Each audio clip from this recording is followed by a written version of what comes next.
Welcome to another episode of Todd's Video Games and More. Today we are going to be talking about our journey with Carnival, a 1981 Sega Gremlin classic. Now, I'm not familiar with this game, or at least I wasn't when I bought it, but it turns out that this is a very popular game from back in the day and is well regarded by many collectors. So when I had the opportunity to pick one up, I decided to go for it. Now, it didn't look like it was going to be much of a challenge. But when I bought it, it had basically nothing. It had this and a control panel and the shell, and that was it. Now in this episode, we're going to do a little bit of everything. We're going to do some shopping. We've got to get a monitor. We have to get boards. We have to find all the parts to piece this back together. We have cabinet work to do. We have Bondo. We have painting. We have everything that you could possibly need to do with an arcade game in this one. And that's why this journey is so long. This is by far my longest video, and I'm going to break it up into two parts, a part one and a part two. Probably will leave one long epic one, so if you're watching that, good luck. We have several hours of showing everything you could possibly want to do with an arcade game restoration. So sit back and enjoy.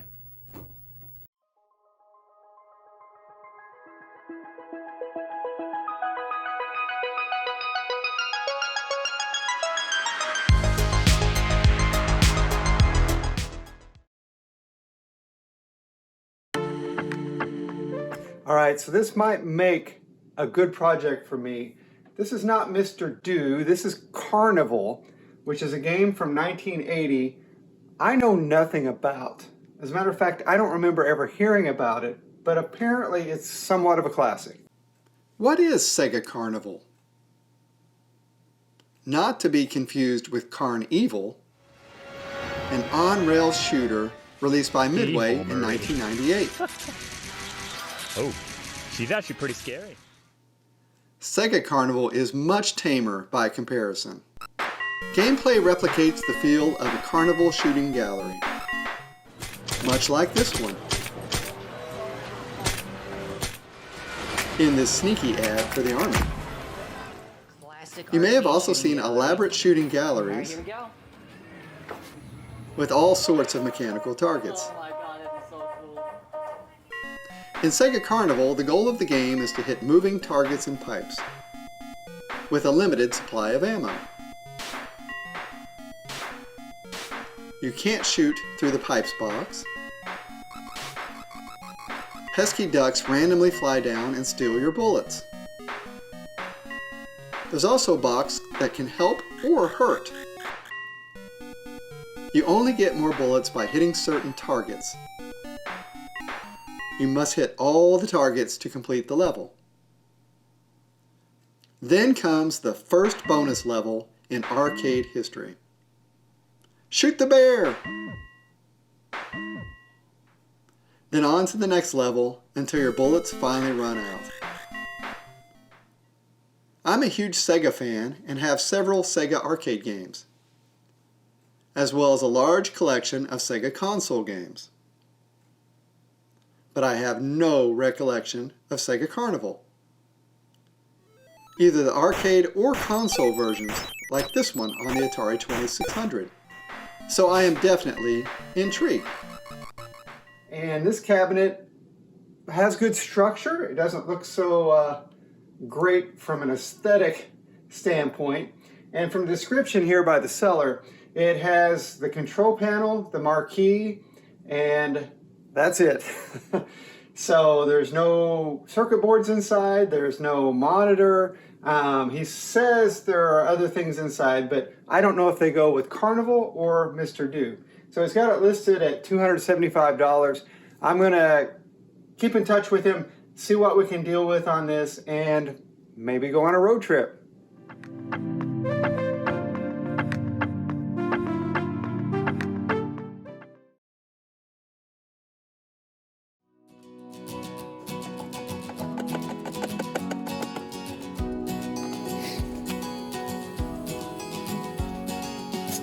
This truck's been on a lot of adventures over the years, and now its coolant tank is leaking everywhere, so I'm going to have to put in a new coolant tank before we hit the road.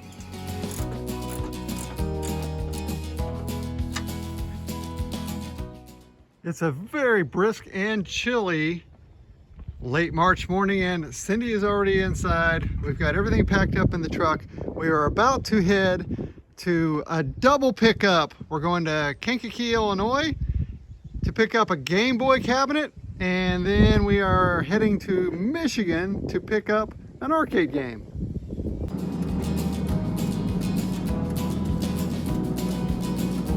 Race day for these two.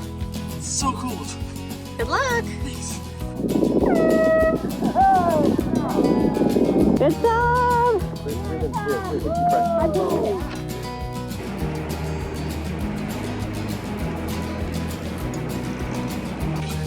You too, thanks. Burger King.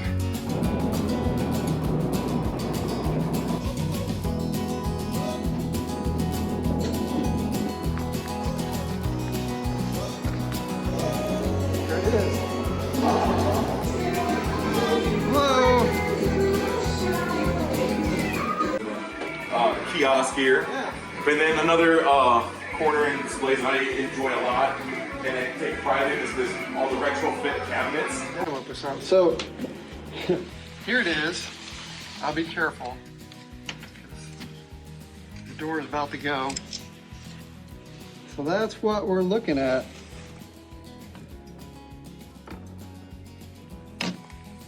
Needs a little love. Needs a little love. All right, we got it loaded up. So we got under the blanket. We've got Game Boy, kiosk of sorts, and the cabinet back here. So we are ready to roll.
Hold it straight in front of your face, looking at this knuckle, and then through this knuckle to the red. So don't hold it down like that. Hold it up just like this.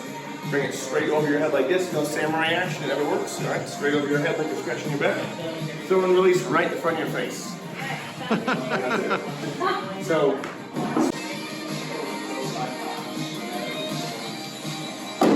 Just like that. Nice. Now are you worried? This way. Yep. Just like that. Not too bad. Not too bad. Here it is. All right, so here it is. That's it for sure. There we go.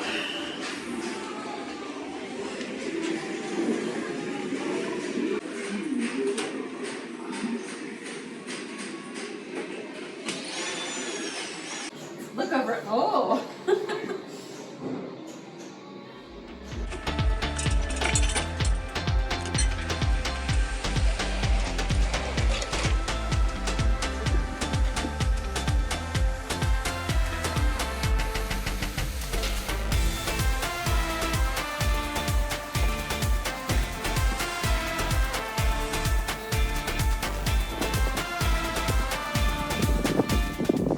Packed up, ready to go back to Indiana.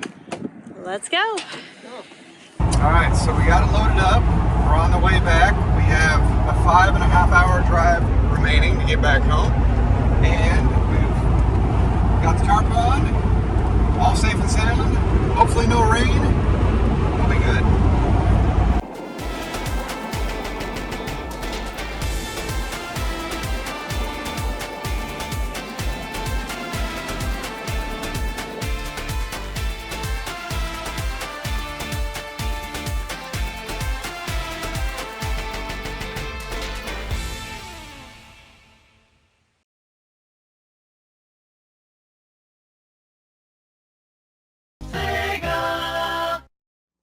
When we think of Sega, we typically think of the Sega Genesis, a console that competed with Nintendo in the 1990s, with hits like Sonic the Hedgehog, Toe Jam and Earl, and Echo the Dolphin. But Sega started as an American company in the 1940s, placing jukeboxes and slot machines in military installations in the Pacific. In fact, Sega stands for Service Games. Sega changed ownership several times before moving into the Japanese market, and successfully navigated the arcade boom of the late 1970s, purchasing Gremlin, producer of microprocessor-based games, leading to hit releases like Turbo, Frogger, and Zaxxon, and hopefully Carnival.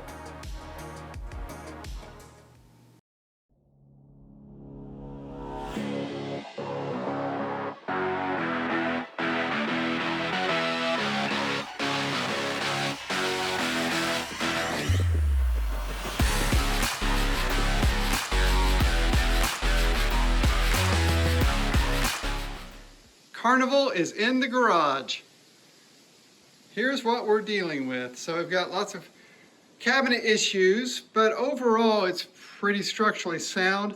Just a whole lot of the particle board wearing down, the paint coming off. On this side, you can see where they have painted over the old sticker that was up here, the side art, painted all the way to the bottom with some white paint that's really textured, so it looks a little unusual.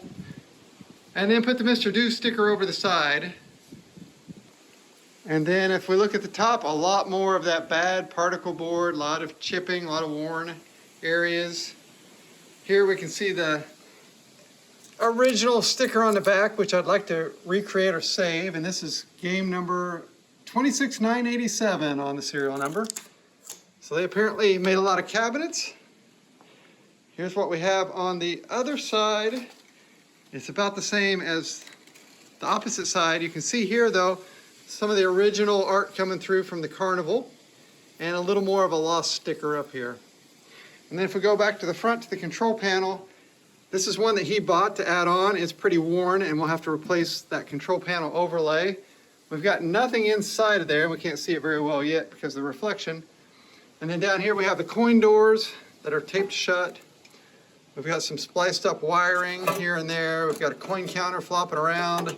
We've got some harnesses that don't connect to anything yet. Some rust, my favorite. But we can fix this. Let's see if I can get this control panel off.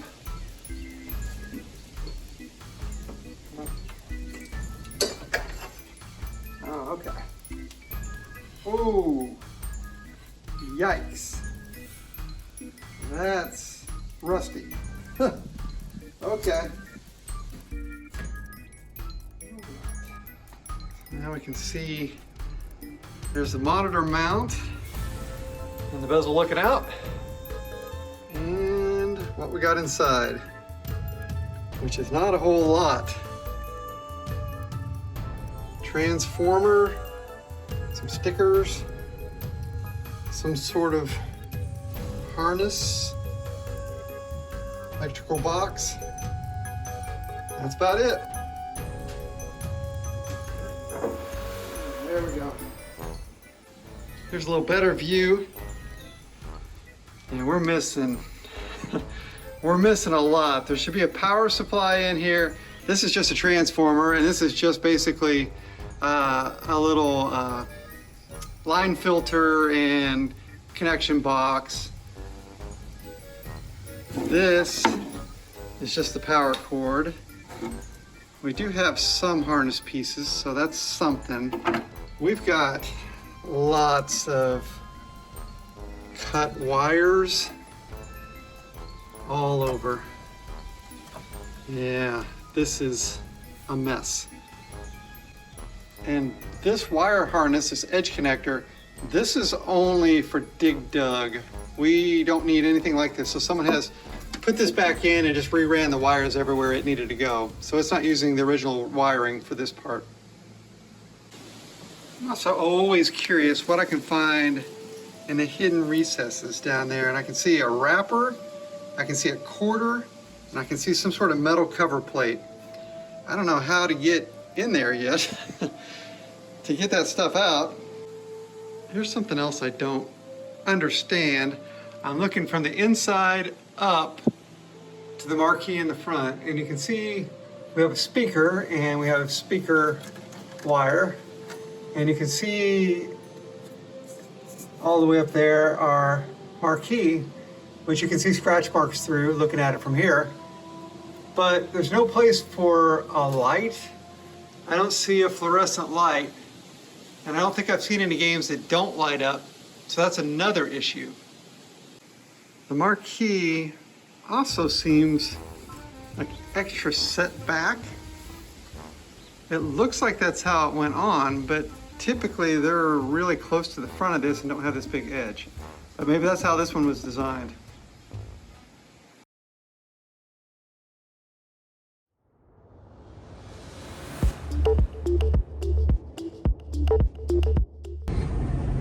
So we just unloaded the game we went to Michigan to pick up, Carnival. Had it in the garage, checking Facebook and Marketplace, and another game popped up that I would like to have. So I messaged them and they said, come and get it. So we're back in the truck and we're heading about an hour away to Georgetown, Indiana to pick up Super Monaco GP.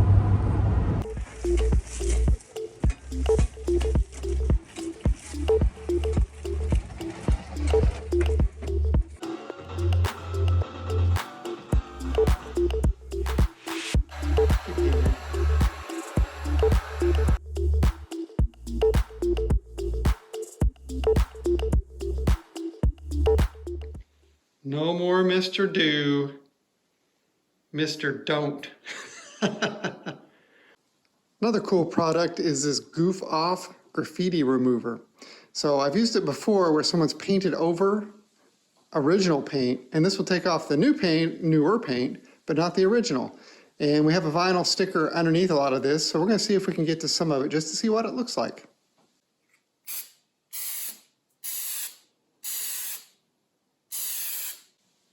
You can see how it's already started to eat up this paint and show through underneath.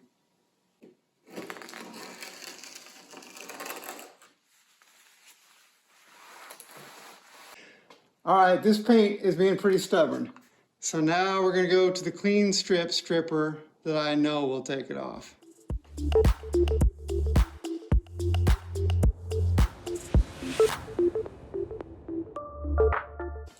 Okay, it's been 20 minutes or so. Some of this paint's bubbling up great, like in through here.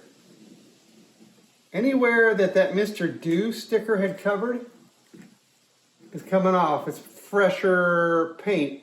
It was covered. Up here, might be a little battle still. It is not really wanting to come off. So we will just have to keep working on it. I might as well peel some of this up and see what it looks like underneath. Well, even that stripper is struggling. So I think instead of trying to strip off enough to see the old side art, just to see what it looks like, I can see the old side art is bleeding anyway. It's going to lose its color while I do this. So I might as well get out the heat gun and just take that whole decal off.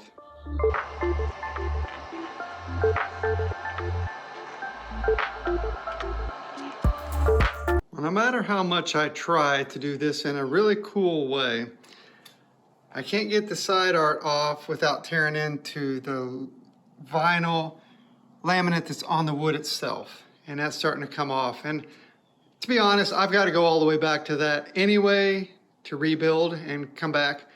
So I think instead of just trying to peel off one part at a time, I'm just going to get it all the way down to the bare wood.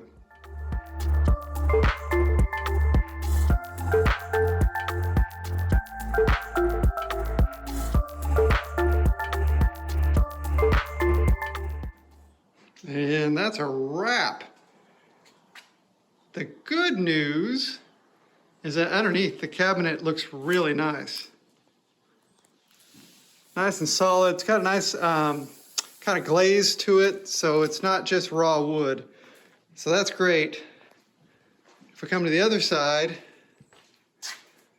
well, we still have the whole other side to do. But at least this time I won't mess around with chemicals and things like that. I'll just strip it all the way down right off the bat. The front of this is a little different. I think we can just repair this. I don't think we'll have to strip that off.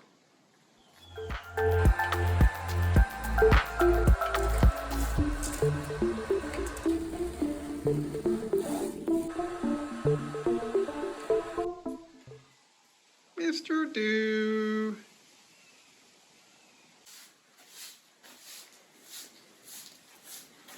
Thanks for the cleanup help. You bet. Now that the light's hitting this just right, you can actually see the bubbles in the particle board where it's got some moisture damage and some things bowing out. So definitely needed to strip everything off of it. See, there's more down here. And get down to the bare wood.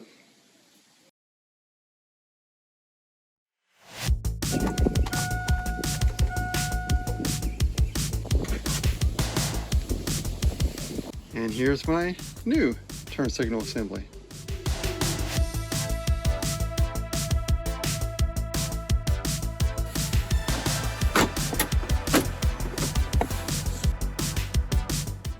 Check that out. Working lights. Now I want to take this plexiglass and little plastic bezel off because I'm going to get a new piece anyway because this one's a little trashed. And it's got these little bolts on each one. They've made this in such a way that they've stuck the bolts in a little spot that even with my long ratchet extensions, I can't get it in there. So I have to oil each one of these, and there are 5 of them, and get some needle nose pliers and just work them back a little at a time.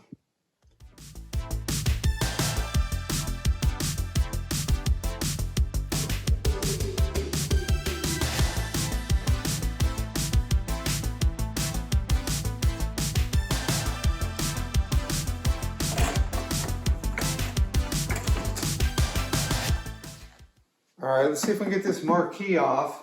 This is a strange one because in most games you have a clip up here, you take it off, and you lift the marquee out.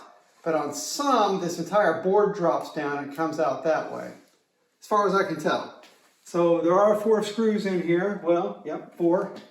They don't look original, but I'm gonna pop them out, and we'll drop this thing down.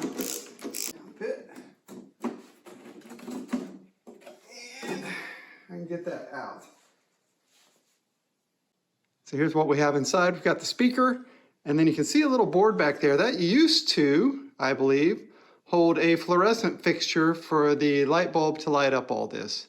So we'll have to replace that. Now I've disconnected the speaker, so I should be able to pull this out. Just like that.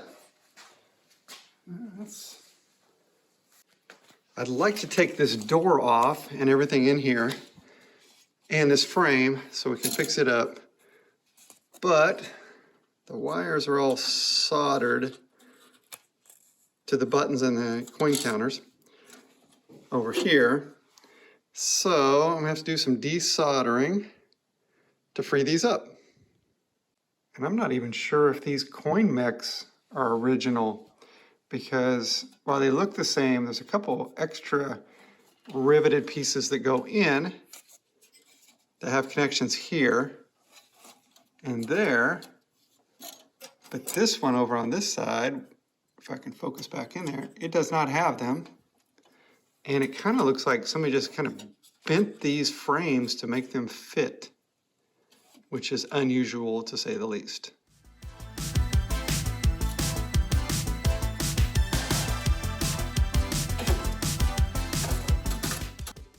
So I've got all the wires free except for this little tilt button, but we'll get it next. and then we can take the door off.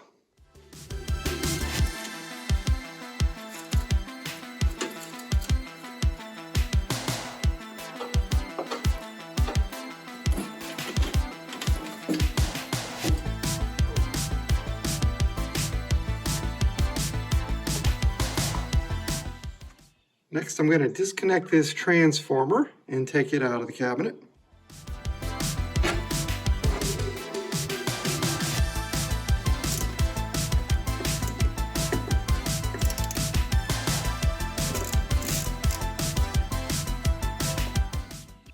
Now we do have a few surviving pieces. We have these, they go to the monitor. So that'll go in right up in there. And then we have this one that I'm not sure what it's for. It's heavy duty, so it looks like a power cord of some sort. Maybe came over here, came to the transformer or to a power supply. So we do have a couple of pieces left. And then this part is called a JAMA harness.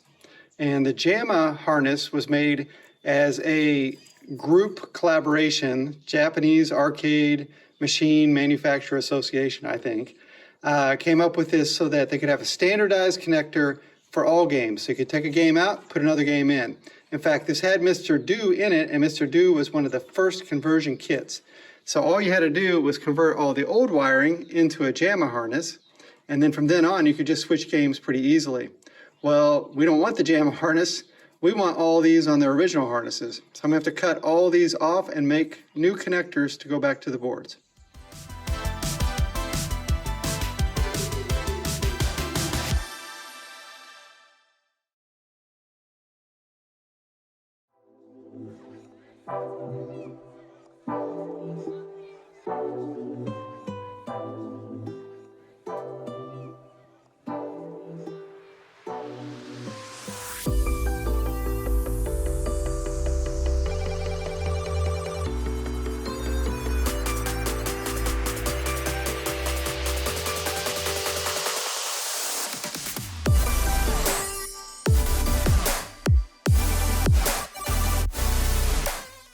This Frogger was also made by Sega Gremlin and should contain the same power supply that we need for Carnival.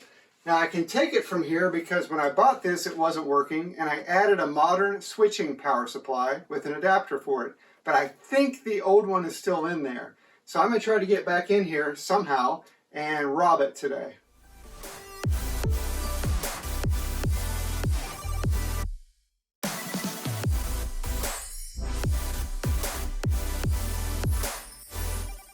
So this is the more modern switching power supply right here. And this is the power supply, and you can see I don't use it. There's some loose wires back here, things like that. But I do still use the transformer on it. And so now I got to figure out what I want to do. And it doesn't look quite the same as the pictures I've seen of the Carnival one. There's no big blue capacitors on this side. So it may not be exactly the same after all. If we look at the wiring diagram, we can see that there is a transformer that needs to be on the power supply. And there's also another transformer that goes directly to the monitor. So that's why I will need two. Now that also makes me wonder, am I missing another transformer for my Frogger monitor? Is it isolated like it's supposed to be? So that's something else I'm going to have to check out.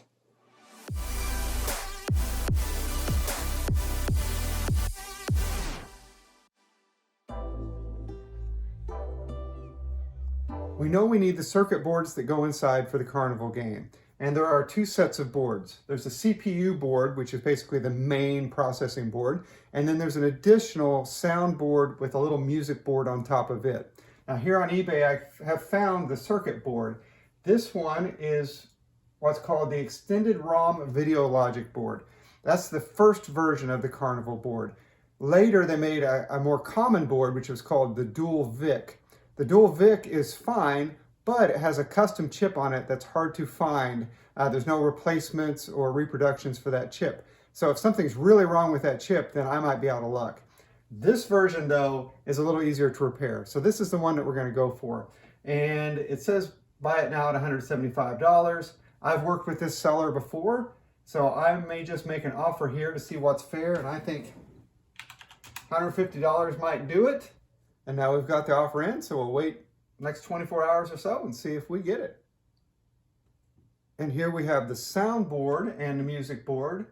Untested, probably not working, but $65, that's a pretty good fair price, and I'll go ahead and buy it.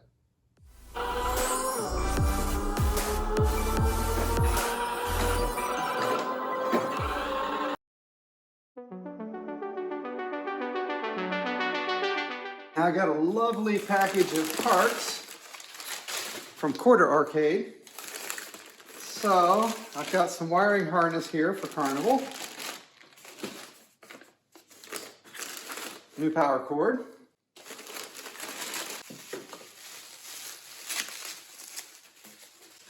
We have our power supply.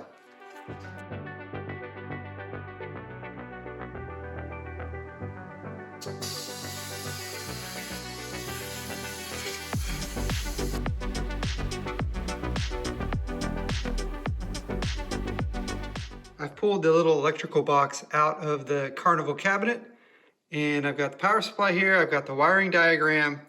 First of all, I got to figure out where all this stuff is supposed to go, how we're going to connect the electricity to it, make sure it's working properly, then run it to the power supply, and then we'll start testing that.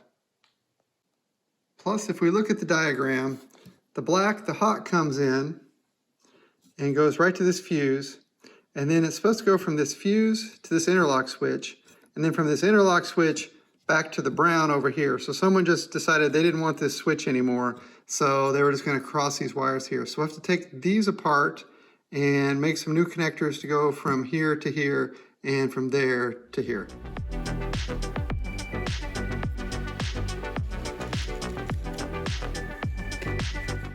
Here you can see where they spliced in probably the original wiring to their new wiring, and basically just twisted it up and ran some electrical tape around it. We're gonna do it a little nicer than that. Well, let's see if we can redo this power block here and get this thing tested today. So I've got the tools I need. I've got a stripper, I've got a crimper, I've got some connectors, I've got a wire holder for doing some soldering. I think we are all set. Now the first thing I'm going to do is redo all these ragged edges here. So I'm just going to cut off the old on each of these. And then here, someone has added an additional wire and resoldered it to this part. I don't want to take all this apart because that might be a little tricky with the heat shrink and everything else. So we'll just hook right onto what they've left us. And that's fine.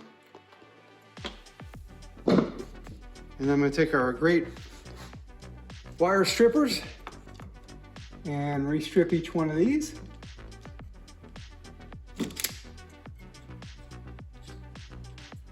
All right, now I've got this kit of these spade connectors. There are a couple different sizes. There's a large and a medium. I guess there's 3 sizes, and a really little that I rarely use. But typically it's going to be either the medium or the large. And it comes with all these covers or sleeves that we can put over the top to insulate them. So I'm going to figure out which size we need for these buttons here and here, this switch, and we'll get it set. Now I have the right size spade connector loaded into my crimpers and ready to go. Then down here I have the brown wire that's going to be basically our hot going into the line filter. And then I need to take an insulating sleeve and put it on the wire before we crimp, because after is too late. And then I'm going to take the crimpers, I'm going to take this wire, and there's not a lot of room here to work. I'm going to slide it in like that, give it a squeeze, pop it out. Now we have our connector, and then I can slide the sleeve over the top of that once we put it on, and that will insulate it. And now we have that connected up. Now I've come to the point where I want to go ahead and bring the power cord in so that I can go ahead and get this soldered on before I hook something that's going to be in my way. Now we have these holes cut out. We have one here, we have 2 more, and these are kind of exit holes for the wiring. They've got these knockout grommets inside, and so this side's missing it though. And the reason you want it is you don't want to have wiring rubbing against metal and eventually cutting into the metal and shorting. So I went to Lowe's and I bought, this is exactly a 1/2 inch across, a 1/2 inch knockout bushing. Well, their idea of a 1/2 inch and my idea of 1/2 inch are completely different. This is even 3/4 of an inch on the inside, so I have no idea why they call it a 1/2 inch. But what I'm going to do for right now, because I'd like to get this moving, is I'm going to take one of these out and just move it to this side, and then I'm going to order something to go on this end. All right, so now I've got the wiring inside. Sometimes this will be knotted up or something on the inside to keep this from pulling back out. Kind of a strain relief, they would call it. In this case, in the cabinet, there's a strain relief holding the cord right before it goes in, so we don't have to worry about that so much. So what I'm going to do is go ahead and solder on the black to here, the hot, and then we will run these other two to the other two, the blue and the green. And what I've done is I've pushed the wire through the hole, wrapped it back over itself. Now I've got some solder and my soldering iron, and we're just going to heat this up and we're going to set it up.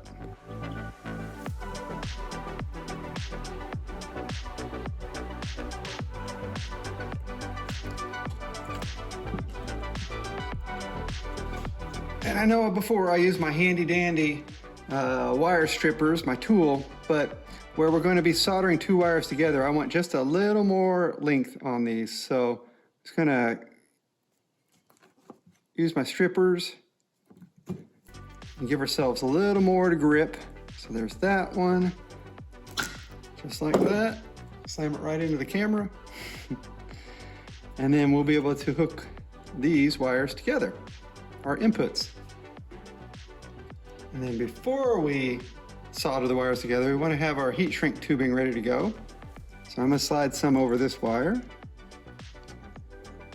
just like that. And then I'll get one for our white and blue.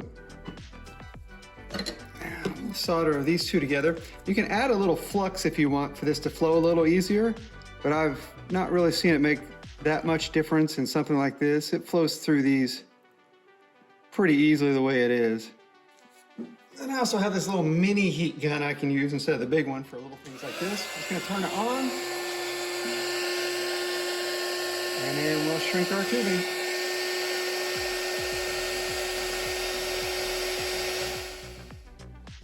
Okay, now we have everything tucked in nice and neat. Everything's hooked up, ready to test these outputs. Now we'll do a little bit of a sanity check. I've got my continuity on. I'm hooked on to what's normally the hot or the line coming from the cord. And if we get to the fuse, we can come in, one side of the fuse, go out the other. So we know our fuse works. And then we can go to our switch in, switch out is nothing until I push it, and then it goes. And then we have our line filter here, so we know we're the hot side over here. And if we push the switch in, then we get continuity to there and not to the other one, which is good. And if we do the same on our neutral, coming in, the white comes in, goes all the way through. We really can't test it until here. But there it is, and not shorted. And then we have our ground. And the ground should be this entire case now, because this line filter should be grounded to the case. Yep. And nothing else, so no shorts. Well, hey there, little Todd. What do you think of the restoration so far? I think it's fantastic.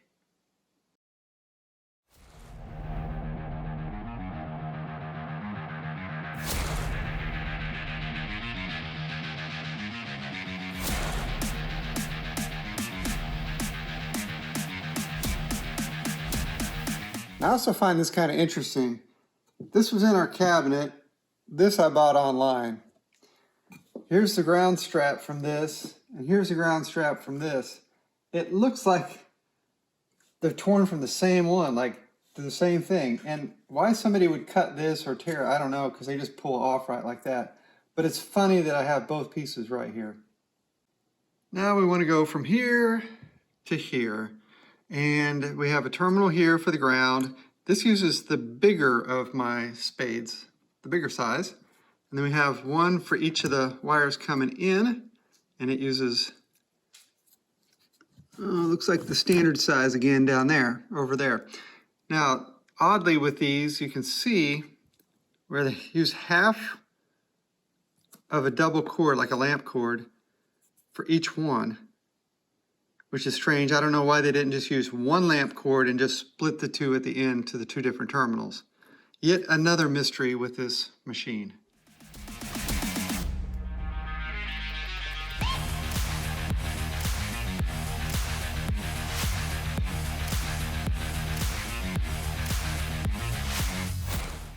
Now it's wired up, even if maybe just a little temporarily with these two wires.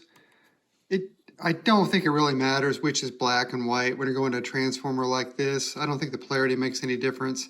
Usually I think you see two black wires coming off, but I'm going to keep them sorted just for our own ease of understanding the electronics. And we're going into this transformer here at steps 1 and 3, which is what it says to do for 110 volt, which is what we have. This is 100 volt for Japan, and this is a higher voltage for Europe. And what we're going to do is turn this on and just make sure it's not even hooked to this part of the power supply that's making the low voltage. Just make sure nothing explodes or smokes or anything like that, just to see if the transformer and whatever it's hooked up to are working. So I'm going to flip it on.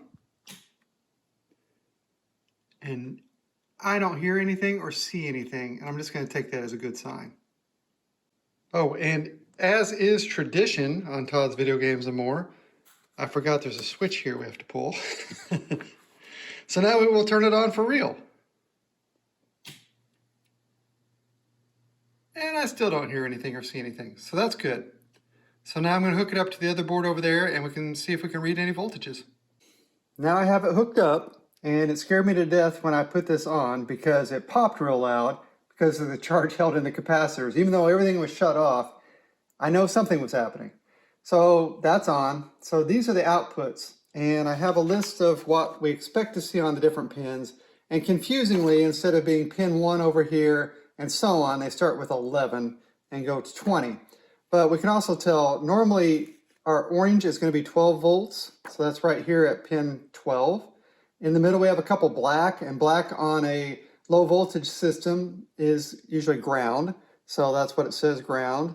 Then we have a -5 volts, which is a blue, and then we have a couple red, which are normally on a board like this, the +5 volts. So I'm hooked to the ground with my multimeter, and we're on voltage. So I'm going to turn it on, and then I'm going to run the probe over here and see if we get anywhere near 5 volts, and we'll see. Or we might just have the whole thing catch on fire. So turn this on, and on we go. Okay. No weird noises. And right here we have 5.176 volts. Well, that is great. And then over here we have, if I can get down in here, 12.47. That's also great. And for -5 volts, -5.17. So this is working right out of the box. Awesome. Now you might ask yourself, what if it wasn't working? Well, we have all kinds of different parts on here. We'd have to start troubleshooting. There's a list here that we have for testing at different places on the board. But it looks like we lucked out. Hooray. No, your monitor or phone is not crooked. I'm using this particular dolly that I have. That's very handy for moving arcade games. And it's got a little drop down thing down here, so you can just set the game on it and then we can move it around wherever we want. You get at different angles. So the goal here is we want to start really cleaning out the inside of this. And there's a bunch of debris down in the bottom quarter down there, hard to see from this angle. We're trying to figure out how to get it out. So we're going to do that, then we're going to vacuum this thing out.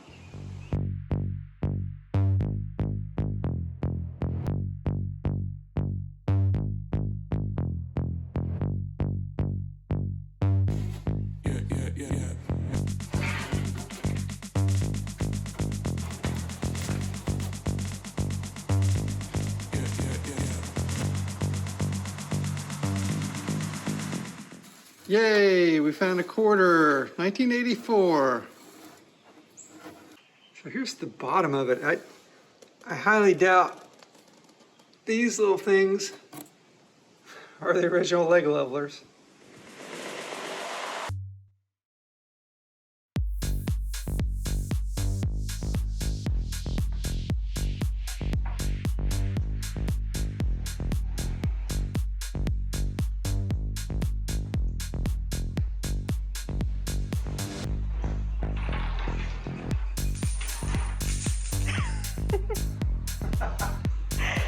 We got it.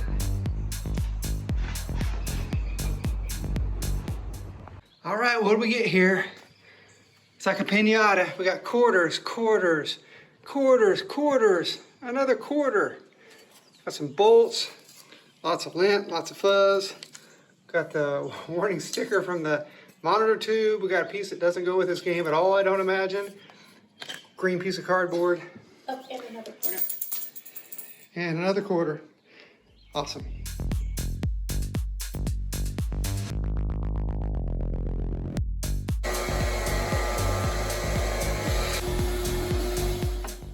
It's pretty filthy down in the front. We'll get it cleaned out too. Nice job, Cindy. Yeah. It looks much better. All right, it's back to Carnival today. And I've got some decisions to make on this top here. I thought I would just pop it off and cut a brand new one, but the more I look at it, the more I see it's actually pretty solid. So I may repair it. I like repairing the particle board. There is a little screw up here in the top that came through. I'm not sure exactly what it did, but I'm gonna go ahead and remove it right now. And then I'm gonna get out some wood hardener and I'm gonna put a coating of that on these back doors, the speaker panel, and all this particle board on the top and on the side. All right, so I have my Minwax wood hardener, which is not cheap. I think it's up to $17 a bottle. It doesn't go terribly far, but it is fantastic. It'll soak right into all this old particle board and it will solidify everything and give us a good surface to be able to sand down. So I'm gonna pour some here. And it is simple enough to use. I'm gonna use kind of a cheap old paintbrush here. But basically just paint it on and let it soak in. And you may have to use several layers of it if you find it's really, really soaking in and it's not getting things firm at the top. But you can see how that board is just absorbing all of that as it goes right on. Paint and all right on through it. So I'm going to paint all these boards, particularly the edges, which is where we want to have a nice finish at the end. And we'll get all these set.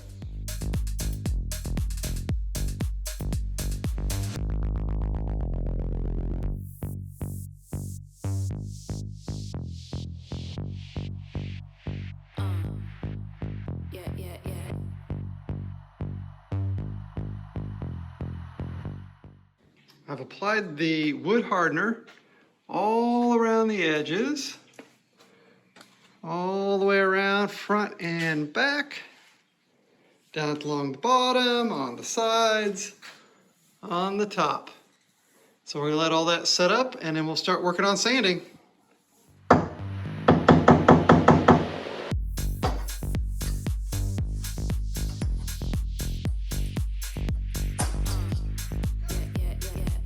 Well, it's a good day to sand off the rest of this cabinet and get it primed and start working on some of the bad particle board on the inside.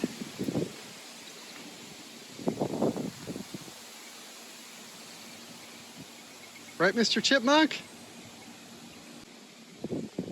I'd like to keep this texture if I could.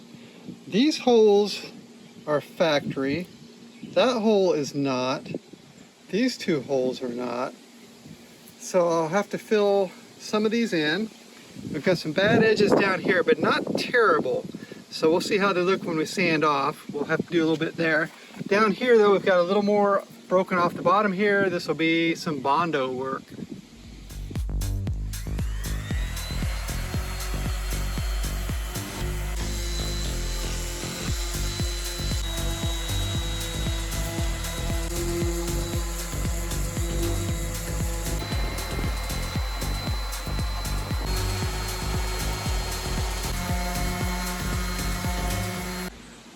that's looking pretty good. It really looks good where I sanded in the front. That came up a lot better than what I thought and left the white with the grain in it. Found a few high spots here and there, got them sanded back down. The top, well, I sanded some of that off and I don't know, I'm still a little worried about it.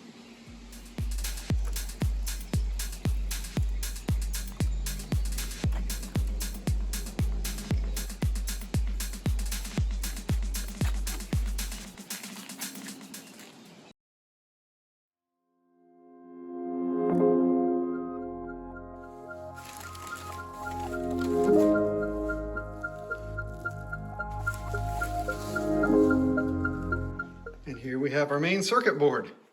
So as I'm looking over it, it's overall in pretty good shape on this side. I don't see anything too outrageous. If I flip it over to the other side, I can see some bad residue right through here, and it looks like where they did a repair, because on the other side we now have a socket in that position. And I can see a little corrosion right there. And maybe right in through there too. So we'll start by cleaning those areas up. I'll be using this Deoxit D5 to help clean this up. I use it for circuit boards all the time. And what's known as a fiberglass pin or fiberglass brush that we can use. It's got just enough to it to take things off of a board, but not enough to it to scratch things up. So I like to spray a little bit into just an empty bottle cap of some sort and dip it out from there. And then I've got some Q-tips and some things to clean up the mess.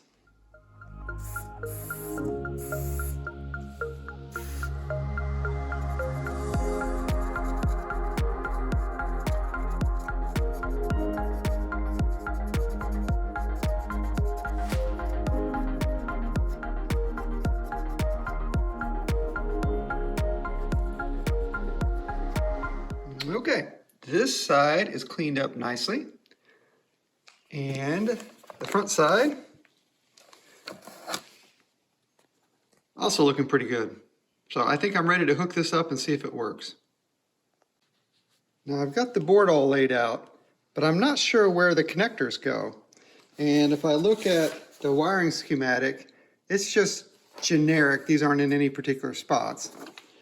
But if I go to this one, then I can see this matches our board layout like this, but it's still not labeled. It's kind of labeled, but the rest of this isn't in the manual I have. And then I've got a closer schematic of the board, so we have to use this to interpret which one of these goes with each section. Now I've got that all sorted out. It's a little easier than I thought because the pins are actually labeled the correct numbers on this board compared to our overall drawing. So I've got them all marked out. I've got the video cable running to a flat screen LCD. This is for testing. I've got a frame on it where at one point in time I had it mounted in my paperboy until I could get it fixed. I've got the power supply hooked in. I verified that the wiring goes the right way. And I think we're almost at the point of turning this on. Okay, the moment of truth. So I'm going to reach over and turn on the power strip, and we'll see if anything happens. 3, 2, 1. And we know we've got voltage to the board. I didn't see the monitor turn on. Oh, it's trying to do something. It's out of sync, but it's definitely characters from Carnival. So I will investigate that.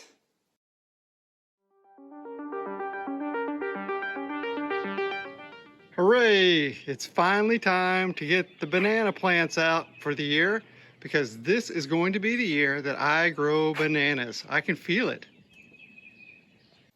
So I think this is really just random garbage rather than a sync issue. I've checked it out.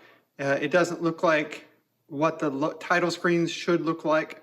So I've got this kit from High Score Saves that adds a high score, and it will help eliminate a lot of the chips on here, which will help with troubleshooting. First step is to remove the processor. I'm going to pop it up like this. Also, you can use a chip puller tool if you want and put it on to pull it up, but I like to wiggle it up a little at a time. It's less likely for me to bend these pins when I do it that way. Then on the processor, there's a little notch, and that is our indication that this is pin 1. So we're going to take this processor, and on the board it says pin 1 here. So I'm going to slide this in to the board. I'm going to look at it from below and make sure that none of the pins are hanging to the outside or in a place to get bent. Like this one's about to get bent. It's going off the side, so we'll bend it back in a little.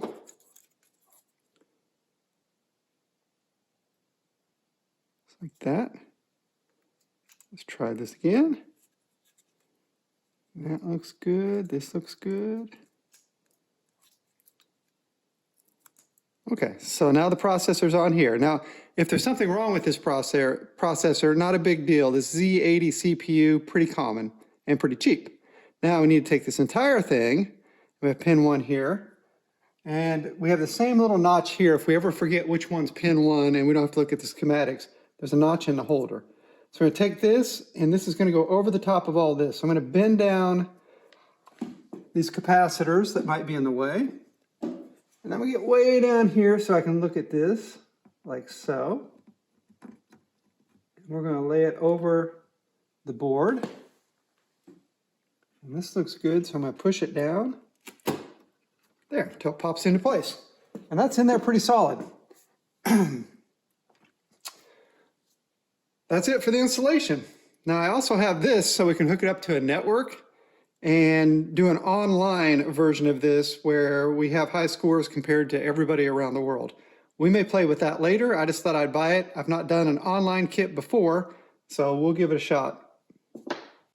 Okay, it's all back together again with our high score kit. 3, 2, 1. Well, we got a little flashy light there, so it's doing something. We'll wait for the monitor to kick on. Oh, that's the same garbage we were seeing before. So now I really don't know if it's a monitor problem or a board problem. So more investigation incoming. I've replaced the processor with another chip, and I still have the same problem up here. Now, the ROMs, that whole bank right there, are overridden by this new kit, so we're not worried about those. We do have all these RAM chips through here, and a couple have been replaced over the years. And this is something that would be kind of common with a RAM error. So I'm going to check it out.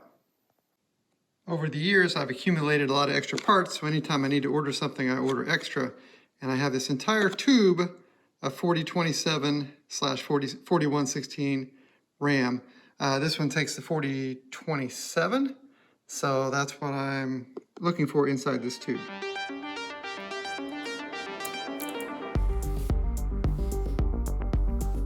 I replaced the first RAM, and this is what I get. So it's different. I don't know if that's better or not. So here's a little test. I have no CPU in. I turn it on, and it looks basically exactly the same without a CPU. Maybe not exactly the same, but similar garbage. So maybe that'll help me in troubleshooting. Now, this may be part of the problem. I'm checking the -5 volt line. So when it's not plugged into the board, it's -5, a little stronger than -5. But I'm going to take it and I'm going to attach it to the harness, or attach the harness to the pins here, and then we'll check it again. Now we have it plugged into the board, same line, but now it says -3.8.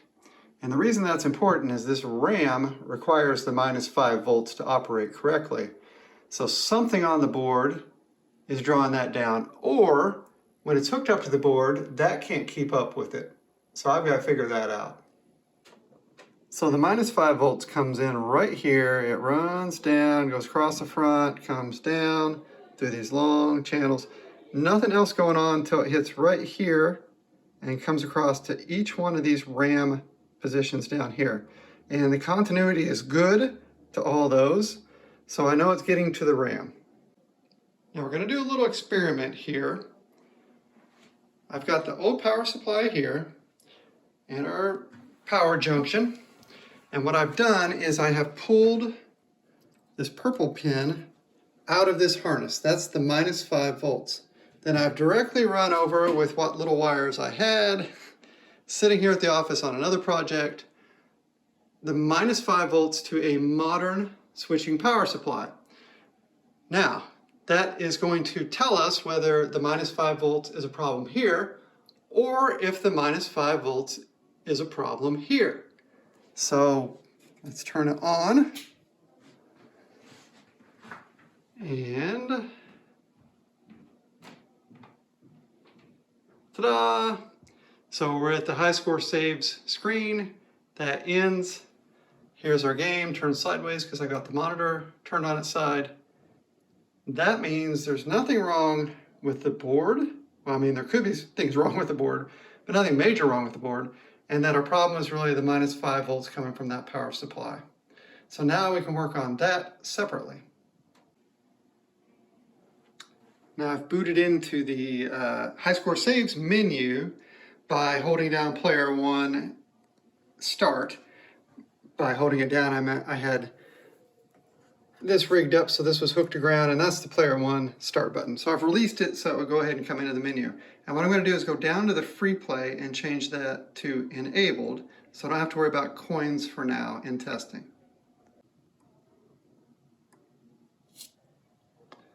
There's our free play. And then we have to hit start again, which was 1, 2. There, got it.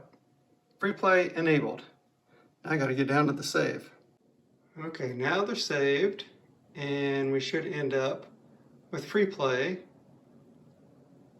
Press start.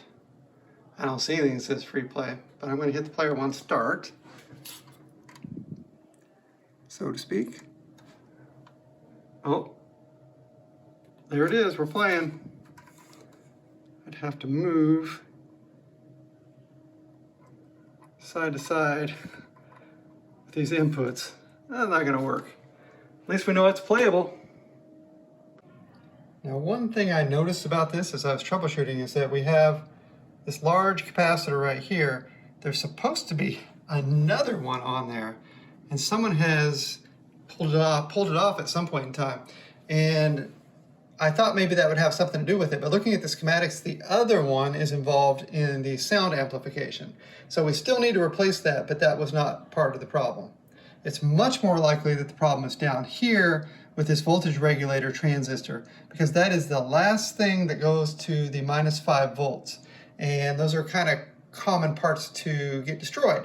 So I'm going to order one of those. I just happen to have a replacement for this voltage regulator as part of an Atari audio regulator rebuild kit. So apparently these were pretty popular. So I'm gonna pop that one off and we'll put this one on and we'll see if that's the source of the problem. Now I have the new voltage regulator in and I'm just testing the harness and we're at -5.02, which is correct. So let's try it in the board. Then when we apply a load to it, we just get garbage and we have very low voltage. So, oh, now it's kicked to something else.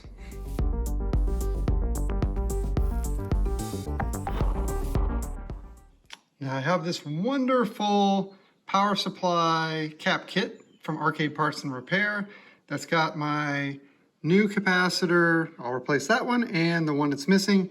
I've got to take this thing apart a little bit to get to the board, but we'll get it mounted and see if it fixes the problem. Well, we're going to pause this part of the restoration because I just found out now's the time to go pick up the monitor for this cabinet. So I've got to drive up to Indianapolis and it's about an hour-and-a-half drive. I think I'm here. It's got some scratches on it, but it's freaking. Yep. All right, we're loaded up, ready to go. The chassis is in that box. The neck we don't want to hit, so I've got plenty of clearance here. It is front weighted this way. So this is how I usually put them in the truck with the monitor glass touching the seat. All right, we made it home safe and sound with our G07 monitor.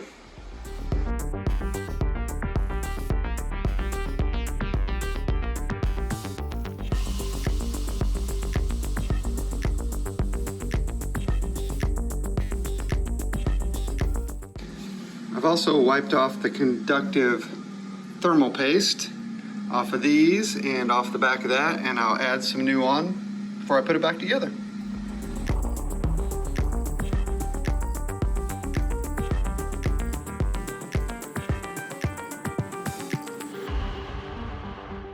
Before we hook it back to the board, I'm going to check the voltages once again. So there's our 5 volt, and I'll check the others and make sure we're still within range. Here's our minus 12 volt line, minus 13, and minus 5 on the minus 5. So we'll see if it can hold up. So now we're at minus 5.02, and there's our game. So adding that big capacitor back fixed our problem, and now we can move on to checking the soundboard. Well, it's come to that time. It's Bondo time. So we need to Bondo in these edges where we've got chips out from the front here.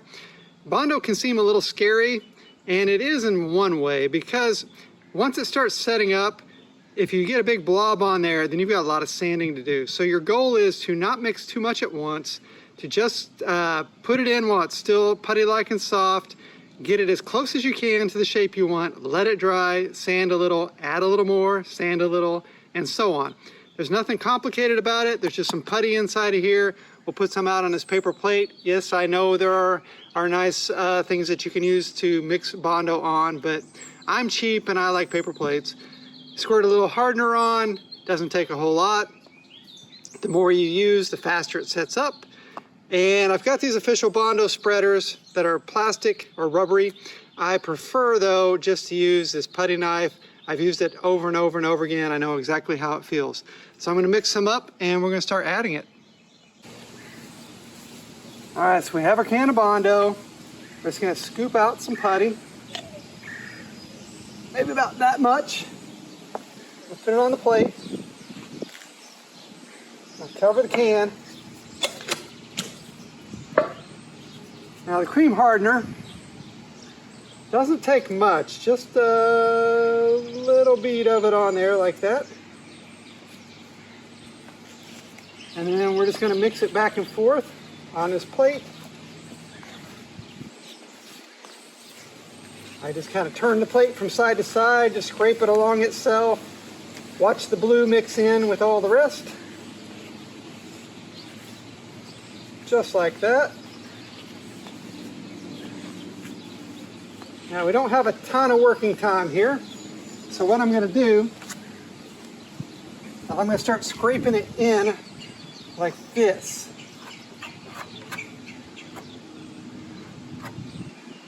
We're going to smooth across, we're going to scrape more in. I'm pushing it into the area that we want to fill in. That's going to go all the way across the bottom, just like this. Now right now it's really runny, but it's going to start setting up really quickly.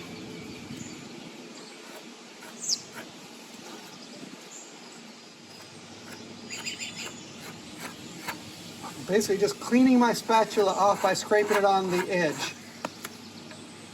And across the bottom here, back across the bottom here.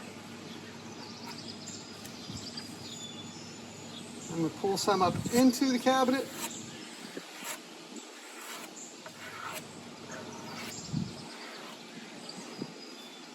Just like that. Back across the bottom again. Left. So I'm going to start working this corner.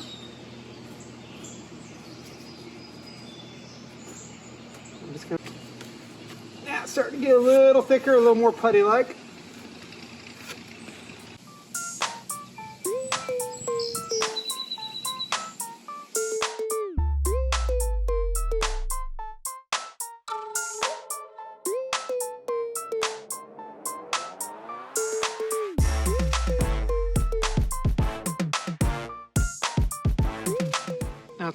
pretty well set up now to where the point where I can sand it back. But I will point out that you can, along the way if you want, when it's just starting to get hard, take a razor blade and scrape off a sharp line. Or afterwards, you can take a rasp and you can just go back and forth. You can start it that way. Now, what I'm going to do, because it's a delicate kind of edge, I'm just going to sand it back because I don't want to take any chance of just pulling it off with either of those methods. So we'll get it sanded.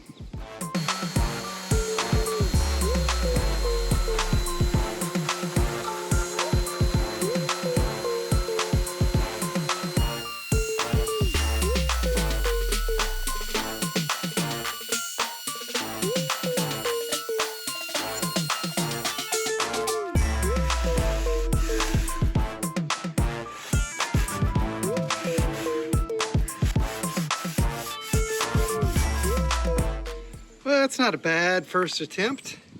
That edge looks really pretty good. This one down here, I have to add a little bit more and fill that in a little bit more. And I had a few places where it chipped off on the side as I was sanding. But in general, it's getting closer. All right, I got another coat in place. We'll let that dry. We'll sand it.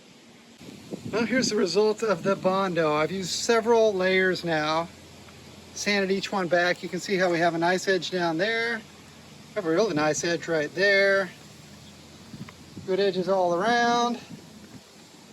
Got the corners back. And then I've added some to the biggest holes on the top, just to kind of get that started. If we go down, it's not the end of the Bondo or the end of the fill, but I want to get as much done as I can before we prime, and then we'll start looking for low spots again.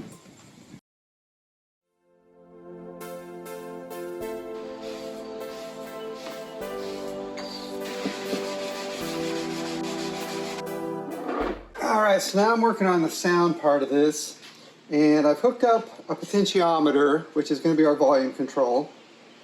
It's not the correct one for this game, but it'll do for testing. And then we have on the power board a connector for our speakers. So I've got to add these Trifurcon pins onto these and make our own connector to plug it in. So I'll do that next.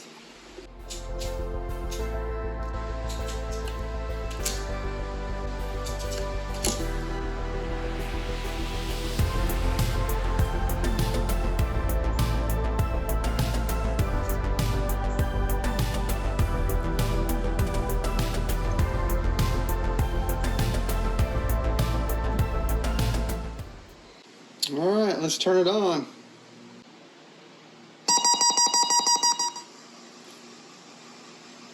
I'm doing something.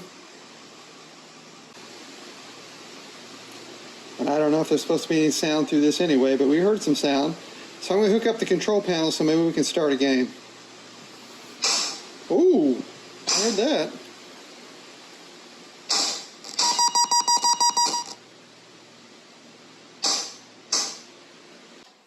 We'll start a game here.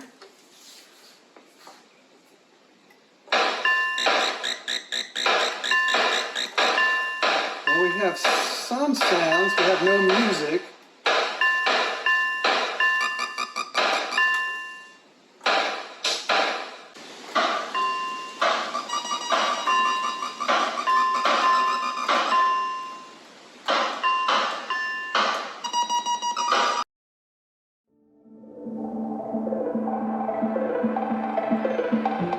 This is a lovely rainy spring day to continue working on the Carnival. I've got everything working as far as I can tell other than the music board. So I popped the music board off from the soundboard and I've got some diagnostic tools out. We'll explain how we troubleshoot a non-working board. And Opus is going to show us how to catch a wild animal. Now here on our main board, this is the harness that goes to the music board right here. Not much on the main board before we get to this harness. This is a logic chip here that's socketed, And I have already replaced it with another one just to see if that would make any difference. It didn't, so that wasn't the problem. And on this, we have different sets of wires. So the first section way over here to the right are all our voltages and a ground. And then over here to the left, we have some communication wires that go to the board over here. Some are going to the sound, but only 2 are going to the music board. So there's a green and white, and it's blue and white. And according to the drawings and the schematics, I don't know what they do. They have question marks next to them. But in measuring them, I find that one is 5 volts and one has no current on it. Now, the first thing that we'd really want to do is we only have 3 major chips on this board. We have the main CPU, we have another kind of processor, and then we have the ROM that stores the music itself. First thing we'd want to do is pop these up, clean them off with the deoxit, which I've done, and the fiberglass brush, put them back in. That didn't make any difference. Then we need to also test to make sure that all of our pins are connecting. So what you can do is you can take your multimeter and put it on continuity, and then just measure from the pins on across the top to their solder joints on the bottom and make sure that all of them are continuous. Well, I've done that on all the chips, so they're continuous. Then a lot of these boards apparently have a problem with this header here that this connects into, that sometimes these connections don't connect to the wires. So what I've done is I've done a continuity check from each of the solder points here and where they go to on the board, all the way over to where they come from over here. And they're all continuous. So it looks like all of our connections are good. Now we can also look up our individual chips and see what voltages need to be getting to these chips. Because if they're not powered up, then they're not going to work. Now on this chip here, which is the music ROM, if I check voltages, I know that this pin should be our 5 volts, and it's pretty close. It's a little low from going through all the rest of the board, but it's close enough. And if we go down a few more, this pin right here is our -5 volts, and it's at -5 volts. And if I go down 2 more pins, that should be 12 volts, and it is. So we've got our voltages there. Same thing for our other chips. We know this should be 5 volts on the main processing chip here. And we know on this chip over here that this should be our voltage in. We can look that up. Same thing, almost 5 volts. So the chips are getting powered correctly, and that means we have more than likely another problem. Now another tool in our arsenal is a logic probe. And a logic probe is pretty simple to use. You hook up a ground to a ground and a 5 volt to 5 volt, which I verified that these extra pins over here provide. And then you take your probe and you place it against individual pins. So if we go down to here, we can hear different tones, mainly highs and lows. Let's see, I don't hear, and you can look up which lines are the data lines. It's kind of like that. Now, if all of these were just dead and nothing was happening, then we would know there's something wrong with the chip. So if we look at this chip here, which has the music memory on it, if we check the address lines coming in, we see something like this. So this is telling the chip what information to get. Now this is kind of interesting. This wire right here is the music coming out. It goes to the soundboard, which then gets mixed in with the other audio. But if I put my probe on that sound out, I get nothing. There's no voltage whatsoever. Now another tool I have that I got to help fix my battle zone is this oscilloscope.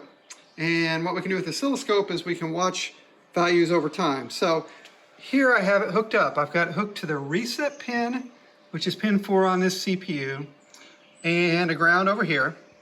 And what we're looking for is when a CPU powers up, and it's the same thing for the main board, it's going to start actively trying to do things before the voltage is correct.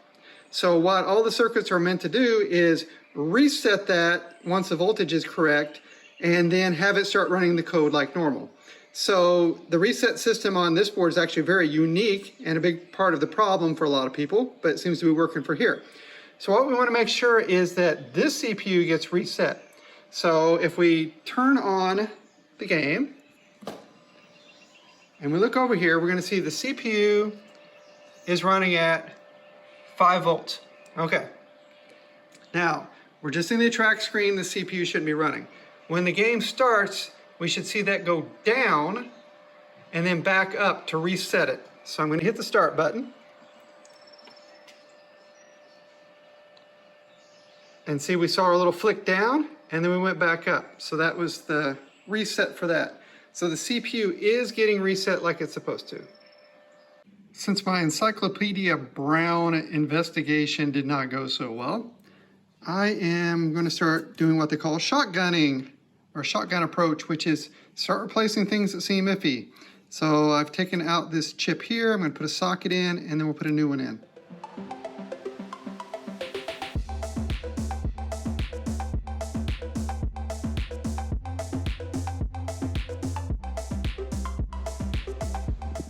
Now we have sockets for all those, but as I was doing this, I noticed this voltage regulator was a little floppy. It's actually pulled out of the solder down here, so I'm going to redo it as well. Here's what it looks like from the back. So those are the new solder pads for all that. So I've replaced all those parts.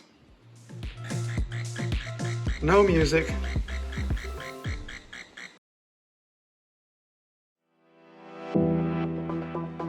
If you're looking at that cabinet and thinking it's not level, you are correct. The cabinet's not, but the top's close enough. And that's where I'm going to do my next trick. So what I have is some Type Bond 3, some water, and something to mix it in. Basically, I'm going to mix half Type Bond 3, half water, make kind of a runny paste, and then paint it on top of this. At least that's the tip I was given.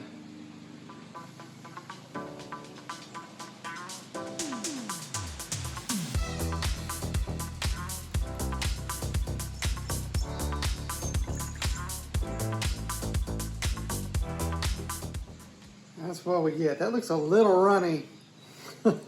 I might mix some more glue in.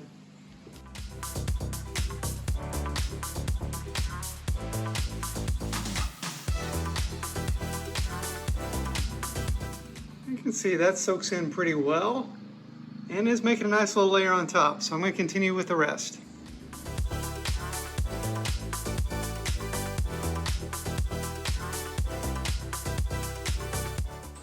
Well, that did not do what I expected. A lot of it just soaked all the way in. I was kind of expecting it to be more of a leveling agent so that I could just pour it on and have it make a smooth layer. Kind of like what you may see more on this part right here. So I'm gonna let that dry, and then I'll see if I put another coat over the top if it does what I am hoping for.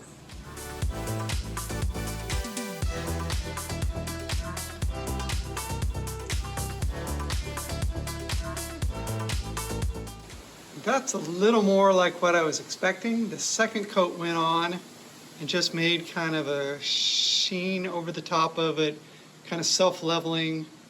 Right? What do you think? It looks better. Yeah. Yeah.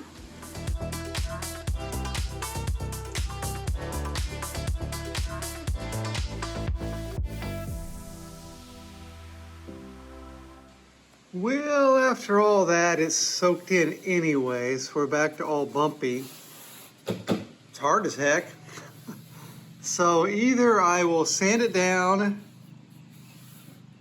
to the level of where the dips are, or I may do my tried and true trick with some fiberglass resin. We shall see. I'm going to go one more layer over the top of this before I'm going to sand it. And what I'm going to do is I'm going to use the same stuff we were using, so the Type Bond, not as much water, but some water. And then I've got some sawdust, some really fine sawdust. I'm going to mix that in to give it a little more bulk so the water can dissipate a little faster, a little more surface area for this to dry up, and surface area to fill in whatever's left as far as the little dips and craters.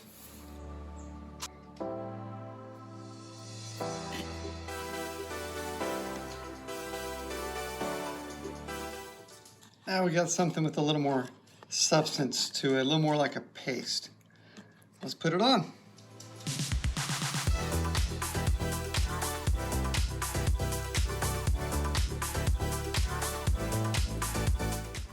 All right, so there's another layer. And if you're looking at this thinking, Todd, you've gone way too far this time, the answer to that is yes, you are absolutely correct. And if you're also saying, that looks really lumpy and terrible, and I'm not sure what you've done, I'm thinking the exact same thing, but I'm gonna let it dry.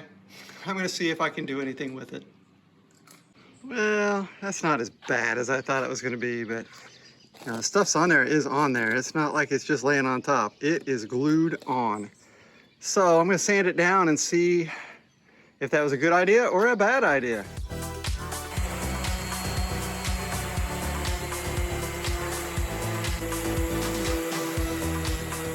Okay, my intuition from the beginning was this glue and water thing was a bad idea. And against my better judgment, when I saw other people say that's what they love to do and that's what they do every time, well, I'm trying to sand it back down.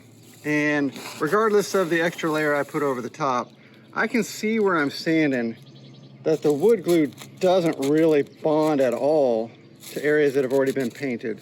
And maybe not even really all that much to the particle board. Just putting a layer on top that's going to flake off eventually. And you put something on that has water in it that soaks in. Now, it has made this wood hard as can be, so that's good. But now I gotta sand all this back off and do something different, because I'm not gonna take a chance of being done and painted and then have this stuff flake back off.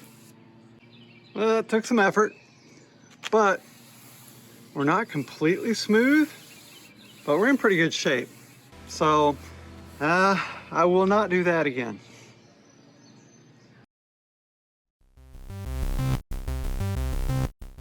I have a replacement chip for that one on the music board, so I'm going to swap them out and we'll give it a try.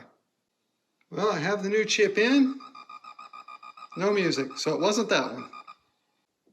Well, it's not the end of the line. We also have this processor to try in, so I'll swap it and we'll give it a go. It's in. No music. Bummer.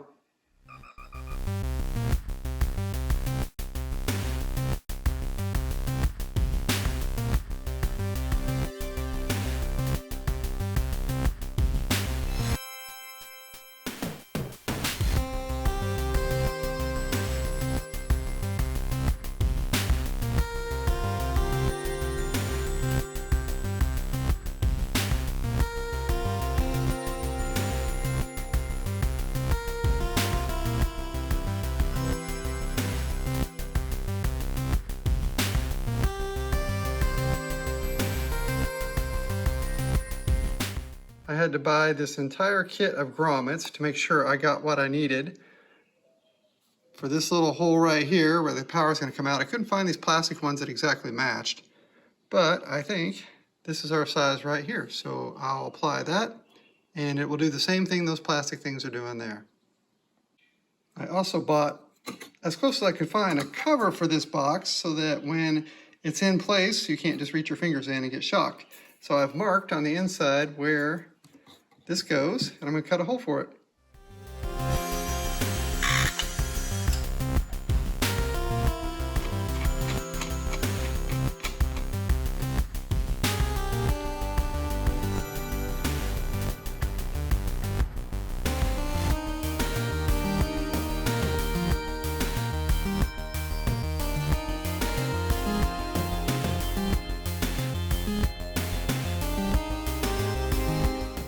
I have a brand newly burned sound music chip that I'm going to use, and I'm going to replace the chip on the board with this one, and we'll see if we finally get our music back.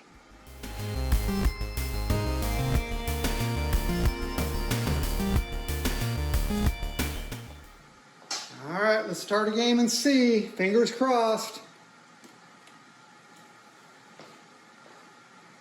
Oh. Oh no, it didn't start again. Let's try again. Start a game. Here we go. We got it. Yes, finally. Hooray.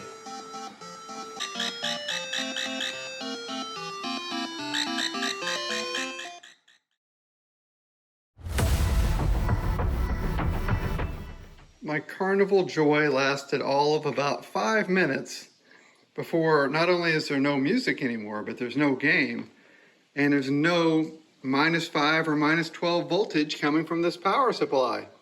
So now I get to troubleshoot that once again.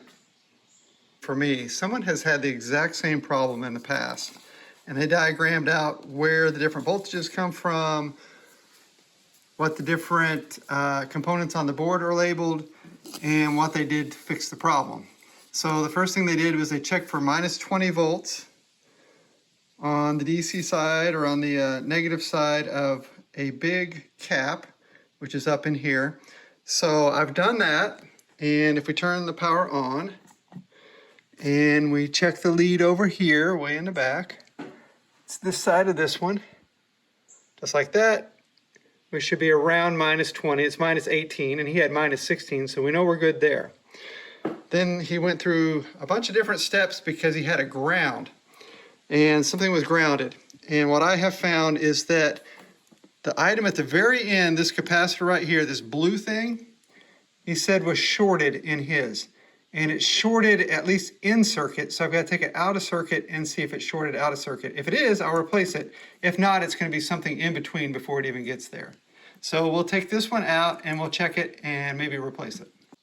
Now I've got the leg lifted up on the capacitor.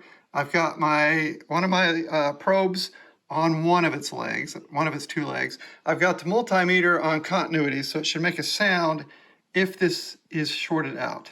So I'm going to bring the probe over, I'm going to touch it. Yep, so that's our short right there. So we're going to replace this same capacitor that was listed in the problem shooting guide. Fortunately, I have some cap kits that someone gave me that they never used, and they're kind of scattered about. Luckily, I have on here a 10 at 50. Now, the voltage can be a little higher, so instead of 10 at 25, we're going to do 10 at 50. That's fine. The 10 is what we want to match up. So I'm going to use this one to replace it.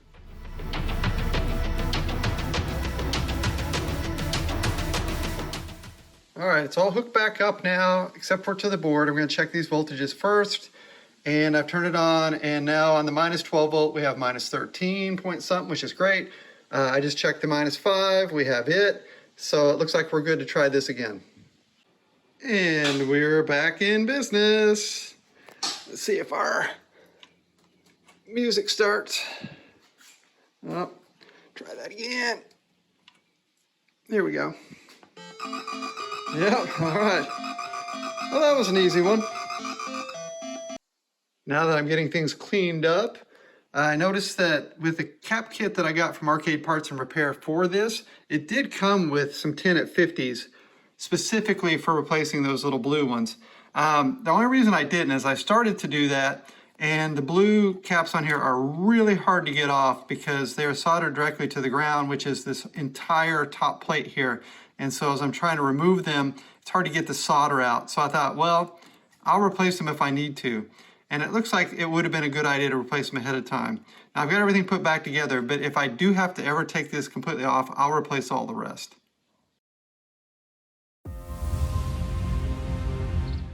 Now I've got the top of this with a nice little edge here from the Bondo. And we still have this. This is, like I said, fairly smooth, but we have some little pitting to do here. We've got pitting to do all over the place. And for that part of it, I'm gonna try this icing finishing putty. And it's kind of like Bondo. It's got the two mix there, but it sets up very quickly. And I finally broke down and bought some mixing pad sheets. So no more paper plates for me.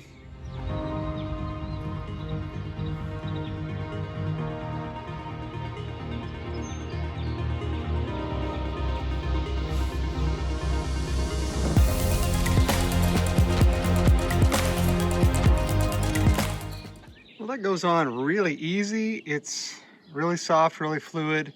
It's going to take quite a bit to do this whole top though. So I'll mix up a little more this time and we'll see if we can get that done.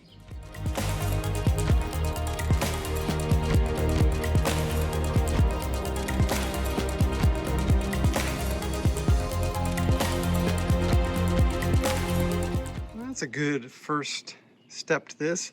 I know it's setting up because I went back to clean off a little extra line of stuff and it's starting to pull up. So I just gotta leave it alone, let it dry, and then resand it, and then we'll fill in whatever else needs to be filled in here.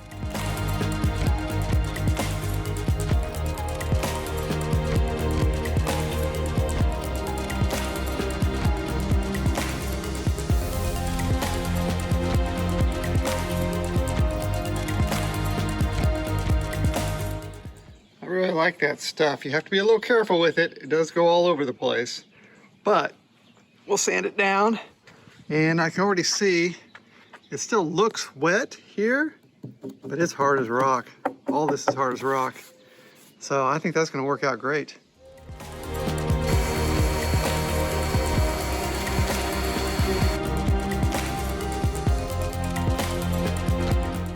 Okay, I think I'm ready now to get this thing off the ground a little bit so these edges aren't hitting the floor or the concrete or whatever else I'm working on. And this game did actually come with these little plastic footies, which aren't on there all that well, obviously. Yeah, not at all. What I'm gonna do is I'm gonna replace them with these casters, and these are pretty heavy duty casters. I get them from Lowe's. They're the only kinds that I really like. And they screw down in 4 different places, so they're really, really sturdy and durable. They make ones that just screw into where you would have leg levelers, and I've gotten those before, and all it takes is one sharp turn with the game as you're moving around, and it will actually break the caster off, and then the whole thing falls over a little bit. And so I use these. What I'm gonna do is I'm gonna mark out 4 spots for the 4 holes here. I've got some 10 by 3/4 screws that are really strong. I'm gonna go a little closer to the corners. I don't want the caster to be able to go outside the machine whatsoever, but I do want it to be a little close to the structural load of the sides. The reason I use these instead of leg levelers normally is because I have all my machines on carpet. These sink down into the carpet. They're really pretty hard to move, but if I need to move a machine around to get to it, to work on it, or to rearrange games, then I can push them a little more easily. So this is what I prefer to use, to each their own.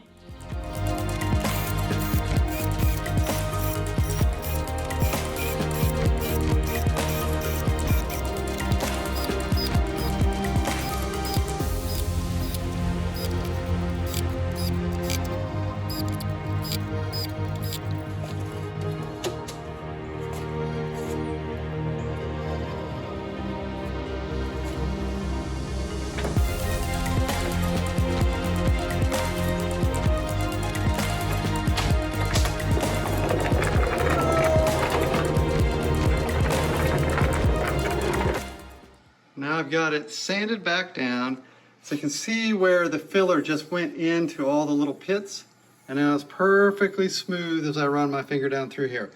I can't stress enough the importance of sanding properly. You'll think you've got it sanded nice and smooth, but it's not. There's going to be all kinds of little pits and things like that, and little scratches. We're going to find those after we prime, and priming is going to be the next step. It's prime day. So I've got some Kills primer here. It's an oil-based primer. I've got a roller, a brush. What we're gonna do is just coat the entire thing in primer. It's pretty simple. Now, I don't have to worry about brush marks, things like that, because we're gonna be sanding it back down. Today is a beautiful day. Let's get to it.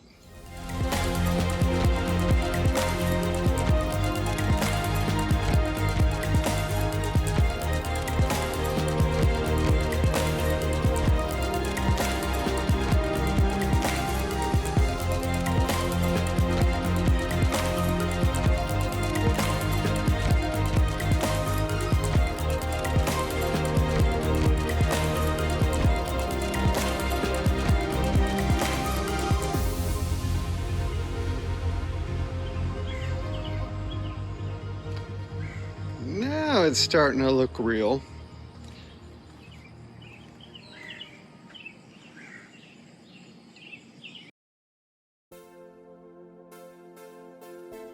Okay, today's the day to do the cap kit and the repairs on the G80 chassis and the monitor for Carnival.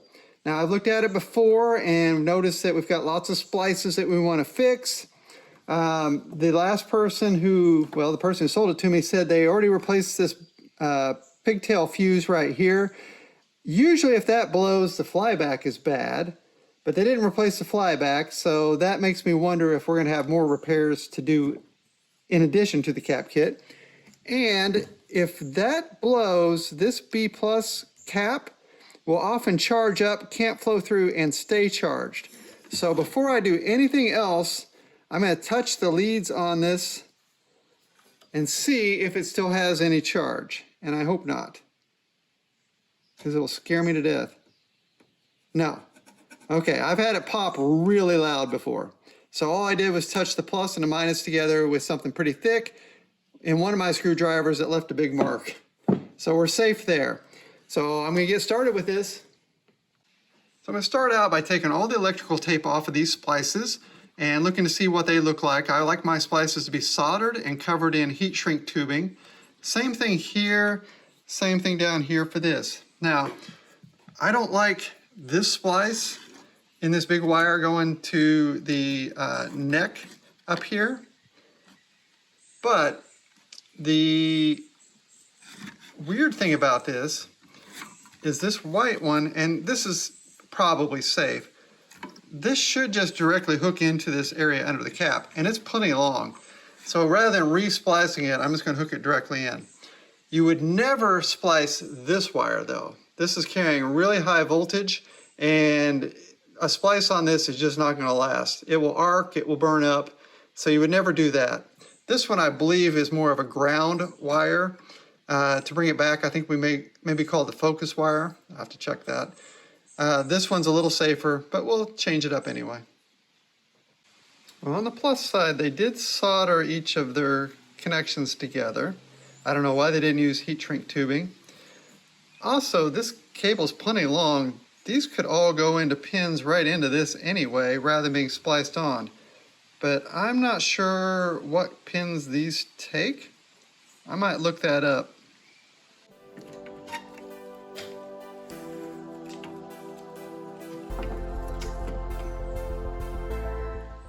Now I've taken my soldering iron and heated these up and disconnected that.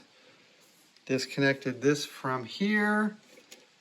Disconnected the other part of this wire and gotten things cleaned up here so we can resolder that on.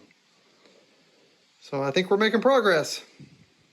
For now, I'm going to splice this thing back together. I don't have these pins, and I don't know what else I may need to order for this. So if I do have to replace that flyback and order one, I'll just get new pins and I'll redo this connector and get a new connector because the connector broke when I was messing around with it. But for each one of these, I've cut some heat shrink tubing to the size I want. And then I've got this handy wire holder that I use from time to time. And I'm just going to hold it up. I'm going to resolder each one of these and pull the heat shrink tubing over it, and then we'll have nicer connections.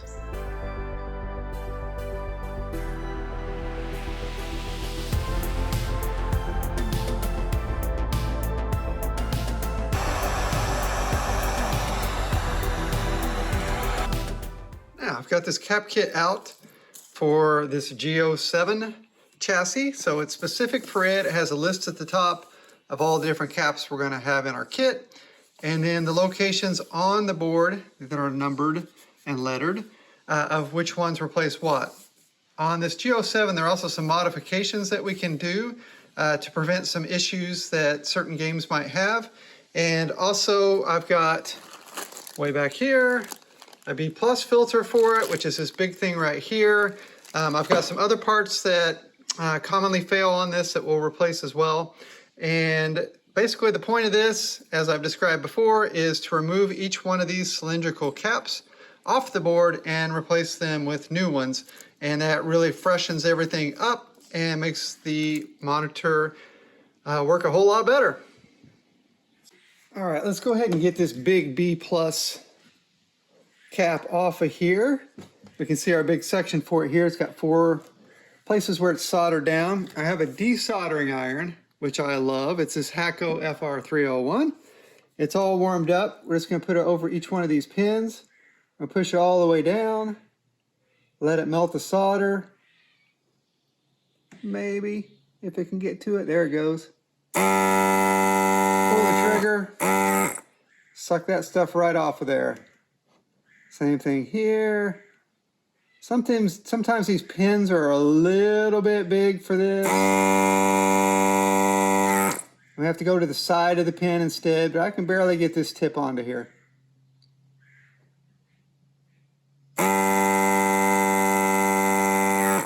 Still got a little solder there.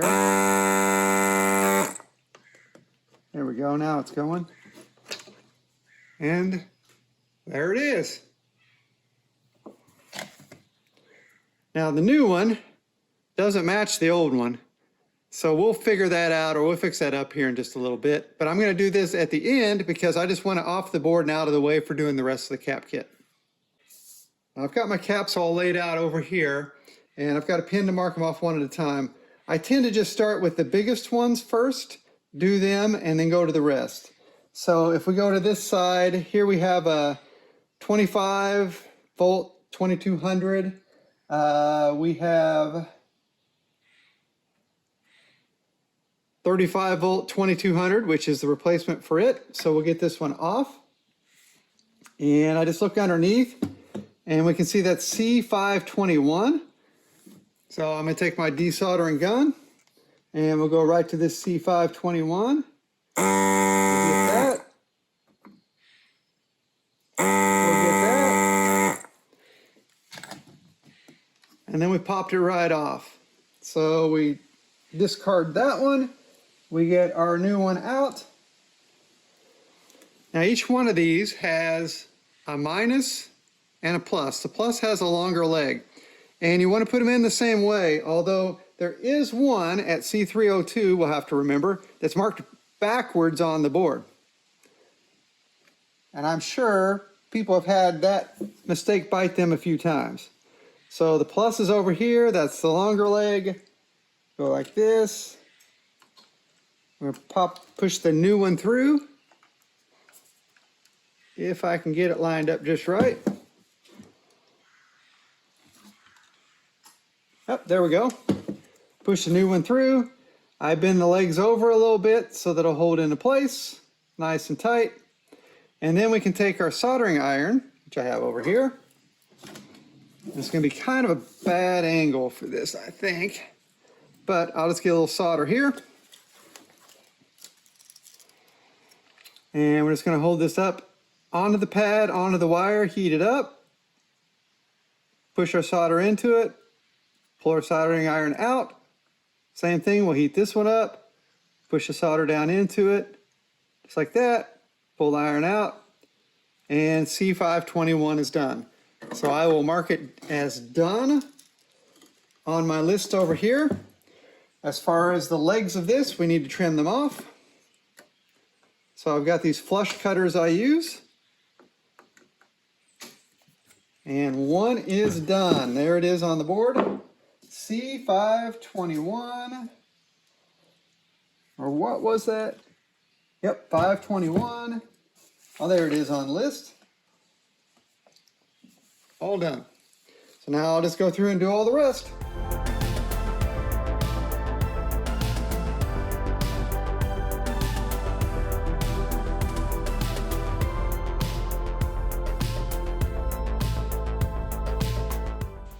Okay, the cap kit is done.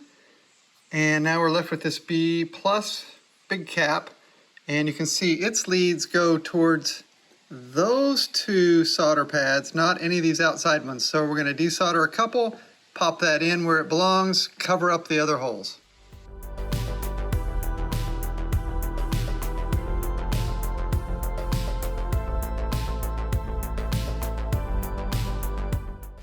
I had to take this little lid off, which is easy enough to do. There's a couple tabs on the back that you desolder and kind of bend the clips a little bit to get to two of the caps that were back here. So I put that back on. I've also got the connector right now from the Carnival on the input to the board. And what we're going to do is we're going to reflow the headers that go to that connector, which is way down here. Because these over time tend to get brittle and a little loose. And you can have a picture that's kind of good and goes away and you wiggle the cord and it gets a little better. So to properly do this, we're going to remove all the solder from all these pins, re-solder them back on. We do that with the connector in place so the pins don't just fall out. And I also do half at a time. So I do even pins or odd pins, whichever direction you want to go. Do them, re-solder them, then do the other three so that we don't desolder everything and have the entire connector fall off.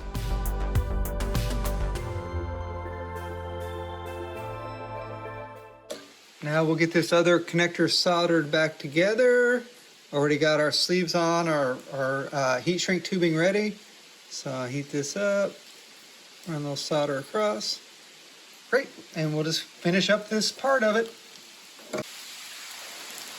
By the way, I save cap kits for rainy days.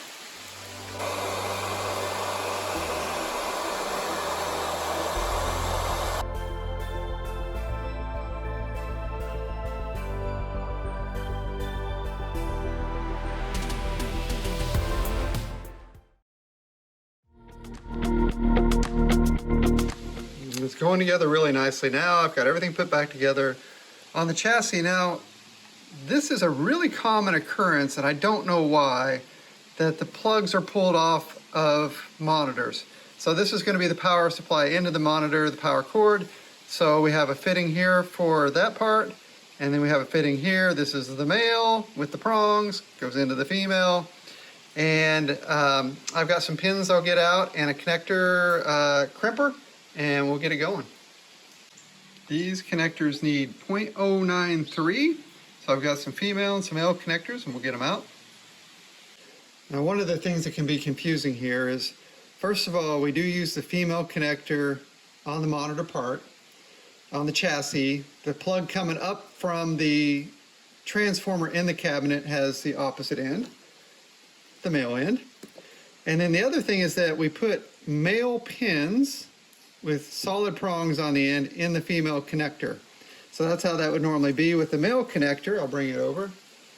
It's got the thinner edges here, and the entire thing is really taken up by the female connector inside. So, male connector inside the female, or male prong inside female connector. So I'm going to use my crimpers that I have right here, and I'm just going to go ahead and get this one started. And I'm going to pinch these ends in just a little, so they fit in a little better, and we'll go right in. Let's do the middle slot here and see if that's, I might take the big one. Let's do the big one. This is a pretty fat wire. And we're going to take the wire itself, we're going to slide it all the way through until some of the insulation is going inside the plier, just like that.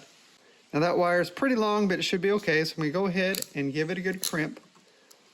And then I'm going to give it a good pull, make sure we've got it, and that looks great. And then we'll do the same thing with the other one. It's like that. We can take our two connectors, and they're going to go into this. Right now, and in general, it probably doesn't matter which end is which. I'm going to push each one in. I think that's probably it. And then we have our connector.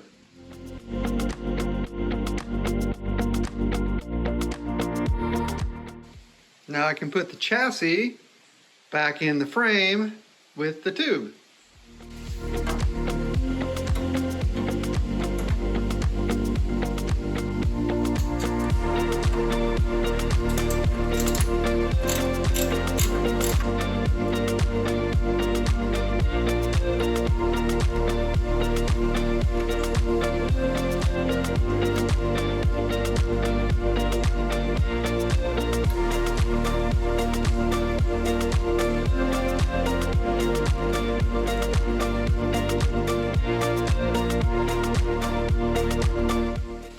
Now look what I've done. I said, you know, this isn't very far away from the tube, but this has to turn all the way at an angle around here, and I can't quite get it on without stretching that too far. So I may have to put the extension back on that white wire again.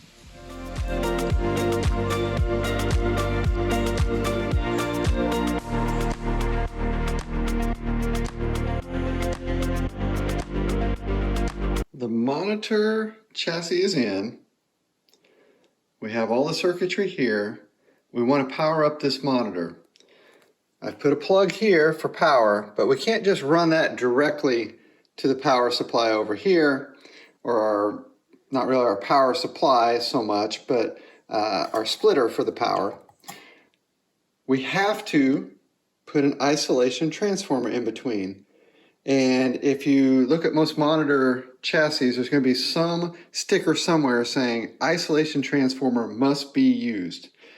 Not all monitors are that way, and modern monitors aren't that way. You can plug them directly in the wall and they're fine.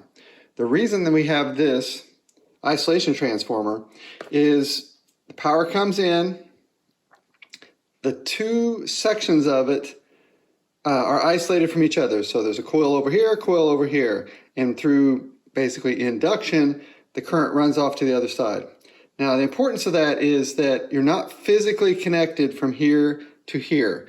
So if something would short out or some high voltage in here would come across, even the 120 volt going in, it's not going to go to any of the other electronics, and it's not going to go to the ground and the frame of the cabinet. So you're not going to get electrocuted if something goes wrong here. So if you have the machine open and you want to work on some electronics, you don't have to worry about the current from this killing you over here, so to speak. So we have this isolation transformer. Now, that being said, I've got to make a cable to go from here to here, and then I've also got to tie it into here. So what I have is I have a spool of white, a spool of black, and now a gigantic spool of green and yellow ground wire, because for some reason ordering 100 feet of this was relatively inexpensive, whereas 25 or 50 feet was expensive. So I'm going to take all these, I'm going to make some cables, we're going to hook all this up so we can finally turn this on and see if this monitor works.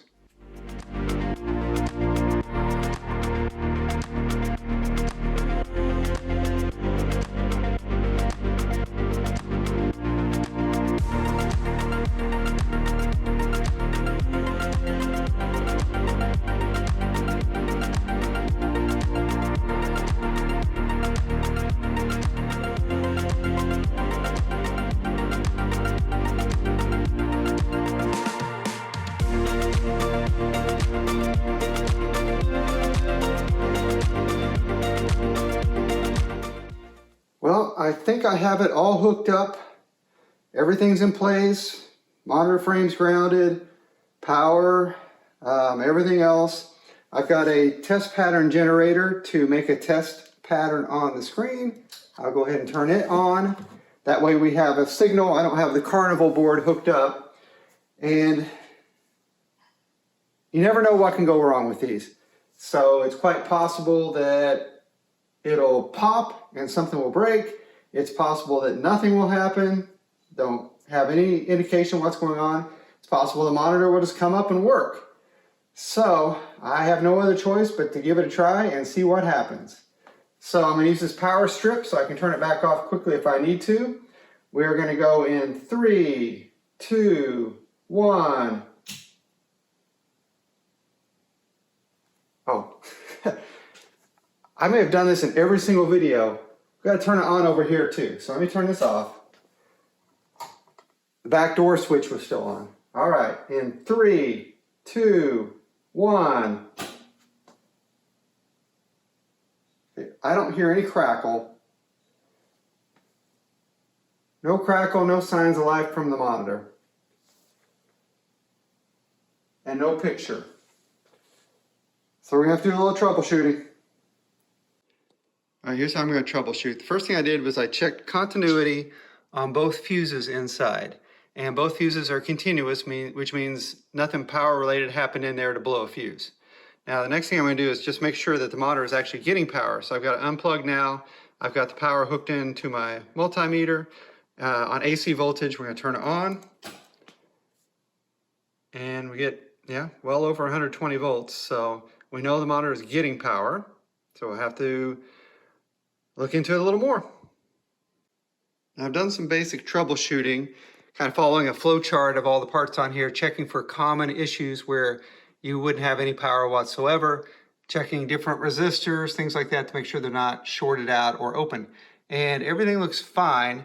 Now that big black B plus capacitor we changed back there, once we do that, we were going to have to adjust the B plus settings, the voltage, and it should be about 120 volts DC.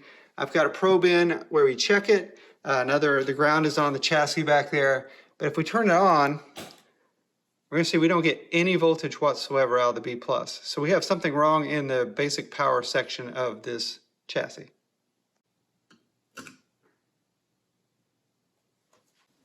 Taking a closer look at this chassis from the back, one of the fuses, the fuse that always blows, the pigtail fuse if the flyback is bad, that the person replaced. It tests continuous here and there. Hear that? But it's shaky. And if I go to the actual resistance on that fuse, the resistance is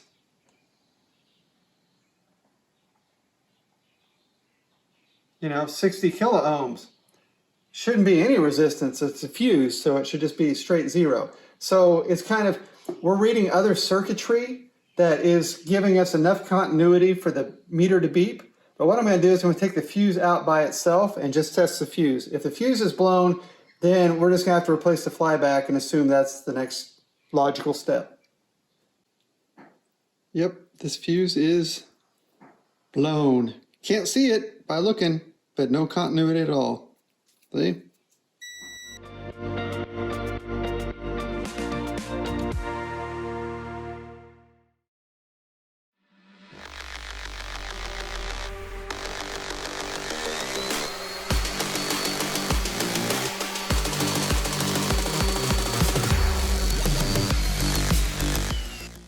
Now I've got it all sanded back, and you may be asking yourself, why did I bother priming all this if I was just going to sand it all the way back down?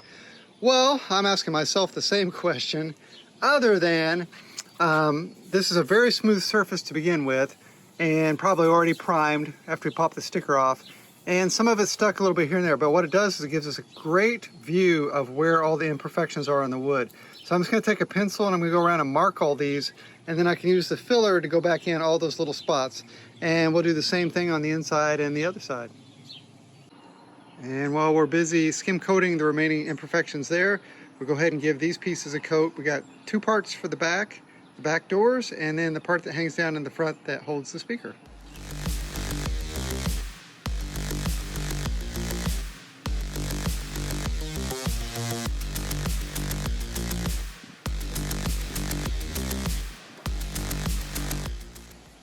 We got all that patch back in.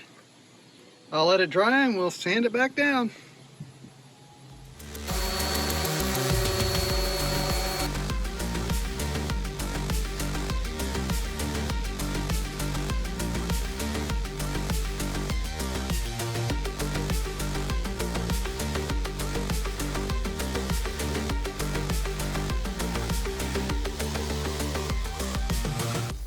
Now I've got the back door panels primed, sanded, filled in, all the little bits and pieces, as well as the part that holds the speaker. And then over here, I've got our full cabinet. It's all sanded, wiped down. I've got some tape and some paper over areas where I don't want spray to get in, little cardboard. I'm not going to do a lot, just the front section there and the sides, because I've lost almost all the primer on the sides. The back probably doesn't need a whole layer of primer down here because it's mostly still got the black paint, but the top sure does, so we'll cover that as well.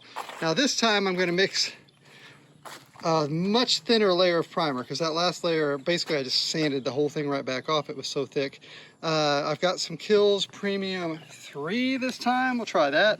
And I've got a respirator. I've got a Grillo's pickle container to mix some of this in with some paint thinner, which I'll bring out in just a second. I've got my sprayer here. It's not a very expensive one. It's from Harbor Freight. It's about 30 bucks. I consider it kind of disposable. I've used it a couple times. I can probably get 10 or 15 uses out of it before something breaks. And I've got an air hose hooked up to my air compressor in the garage. So I think I'm ready just to mix up some primer and get this thing fully primed.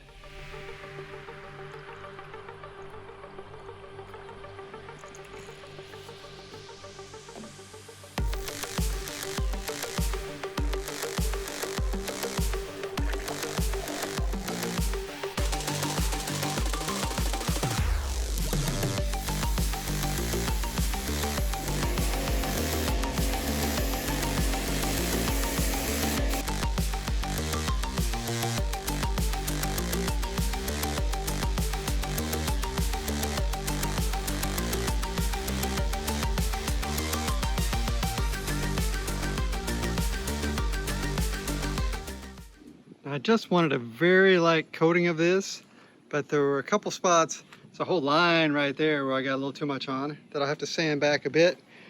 Otherwise, here and there a little too much, but kind of a nice thin primer layer. So what we can do with this is sand it back down nice and smooth, not all the way back to the wood, just so it's a smooth layer, and then we can start doing some finish paint. Don't forget to thoroughly clean out your paint sprayer afterwards, or else it won't work next time.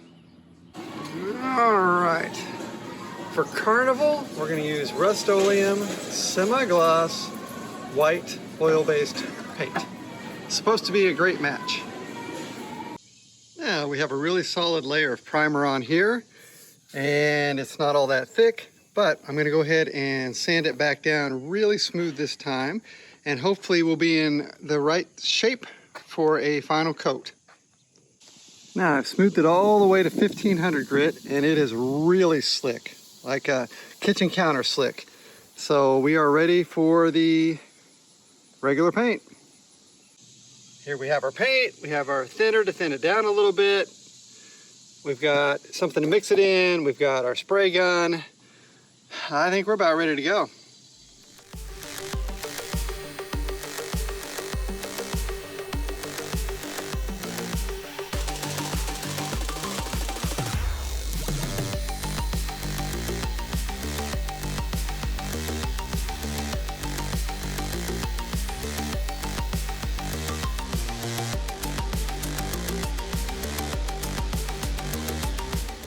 Now this side went great. This was my second side after I had just a little practice in there, and it's still drying. I mean, it's just on there. That one was really good. The front, also looking really good. I'm happy with that for a first coat. This side though, I laid it on a little too thick. So you see where we have some drip marks and drip lines.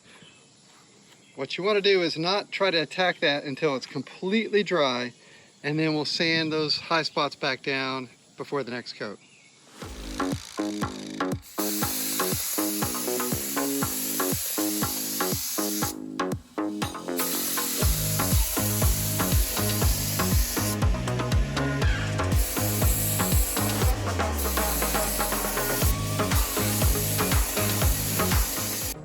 Well, after about 4 coats maybe, with about 15-20 minutes in between, this looks really nice.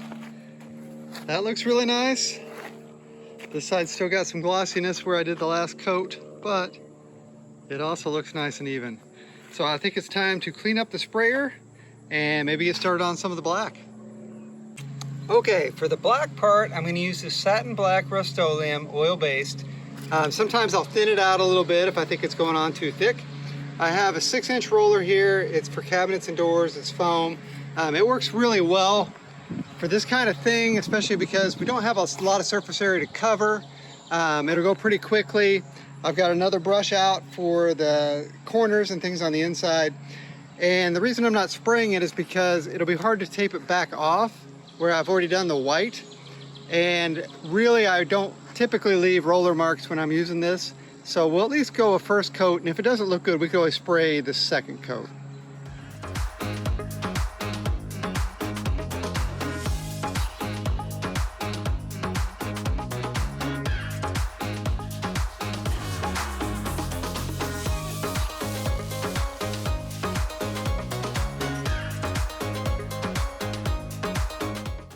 Alright, so those back pieces and top speaker holder are painted and drying on their second coat.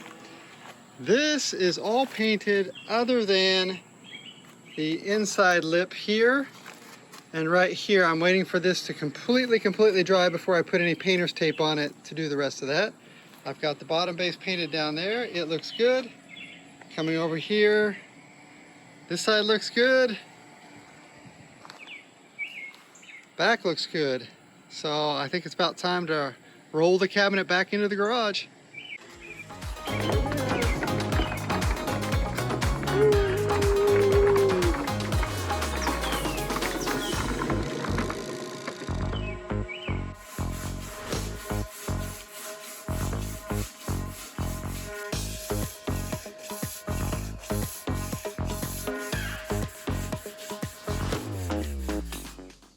I've been working my way up from 600 grit to 800 to 1000. And as I go along, you can see it getting glossier and glossier. And I'm just gently going over it, kind of like this, and then wiping it down, and then using the hand test. So we've got certain areas we want to be really smooth. We want to be really smooth right in through here because that's where people put their hands. So they're going to notice it there. And we want to be really smooth on the front because it's going to be the most attractive. Well, I mean, we really want to be really smooth everywhere that we can, but we're going to keep checking as we go along and make sure that we've got a nice, even surface.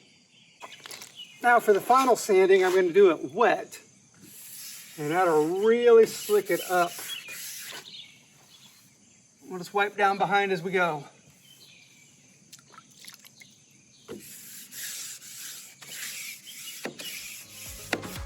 Now we have a really slick finish. It feels like Laminate. It does feel like laminate. Maybe we should have just used laminate. Would have been easier. Might have been.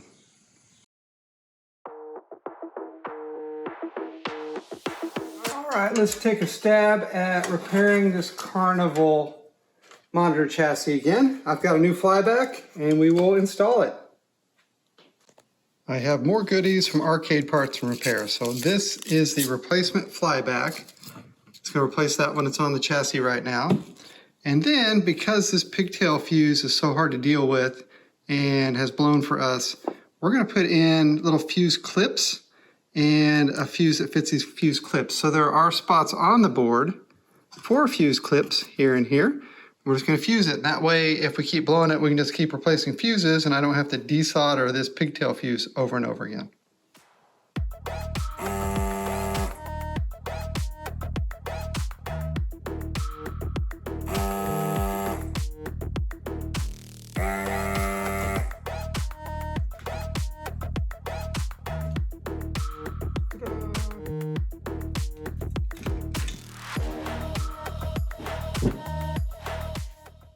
Now, one of the hardest problems for me with a new flyback is getting all the pins on the bottom of this to line up with all these holes. So these are usually bent a little bit this way, that way, and you can't really see what you're doing once you have it down in place. So what I usually do is I take a piece of paper, I slide it down in here over the top, and I'm going to punch a hole everywhere that there's a hole here. And that way I can take the paper out, put it on the table, and just look and see how it fits and move all the pins around on the bottom. So you can see that one on the left side is really bent.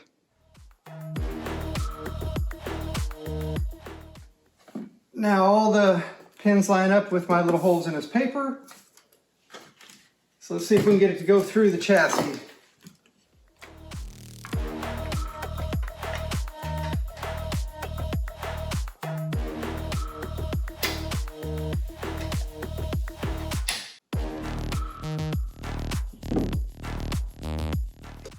Hey, there we go.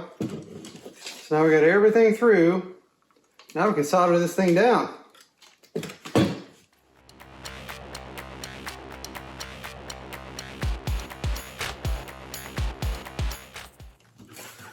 All right, and then we'll have to run this wire back around and connect it to here. But we'll trim some off first. We'll take our old cap from here. Slide it on first.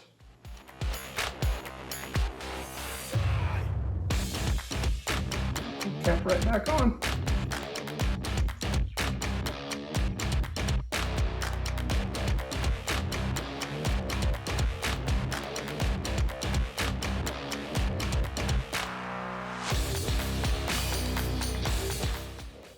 Okay, we face another moment of truth. I've got it all hooked back up, all put back together, double checked.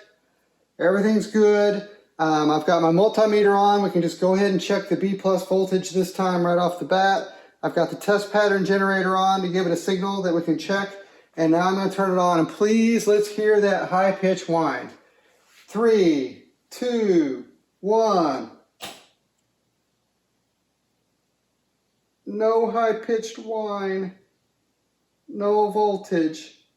Now what? Is it turned on? Oh, How many times am I going to do that? Okay. 3, 2, 1. No, it was already turned on. Dang it. Oh, I know what. Ha. I've got to plug in the power cord. Let's do this again. So here we go in 3, 2, 1. Oh, I hear it. Crackle. 124. We're supposed to be at 120, so that's not bad. I'm going to come over here and see if anything's warming up or coming up. It might take it a minute. I'm not seeing a picture yet, but we'll give it a few seconds here. Oh, something's coming up. It's hard for me to tell. So we do have something. So let's bring the camera around. And right now we've just kind of got a blue pattern here. It looks like our sync is off, so it's rolling. But that does look like the test pattern generator, and it does look like it's blurry. So we'll adjust that.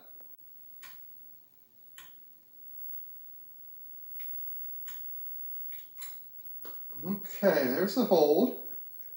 Here's focus. Just like that. Okay, we got hold and we got a focus. Our picture's a little off. It's definitely to the left side. I can see where it says double dragon now on the screen. I did not know that was a double dragon. All right, so we've got some settings we can change here. I can move a jumper to move the picture to the top a little higher here, or to the right. We'll do that next, and we'll work on the B+ voltage. Now I have all these plastic tools. This one's got a metal tip on it, but that's okay. To use while the monitor's on, so we don't accidentally hit anything else. And then way down in here is the adjustment for the B+. So I'm trying not to touch anything else in the monitor and just get to that little thing. I'm going to turn it. Now it's going down. See that? 122, 119.2. Let's bring it back just a bit.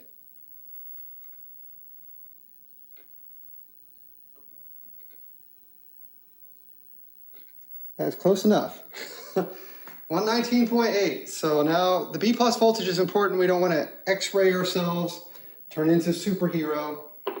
So we got that set, and now I'm going to adjust the picture. Look what the B+ settled on. 120.0.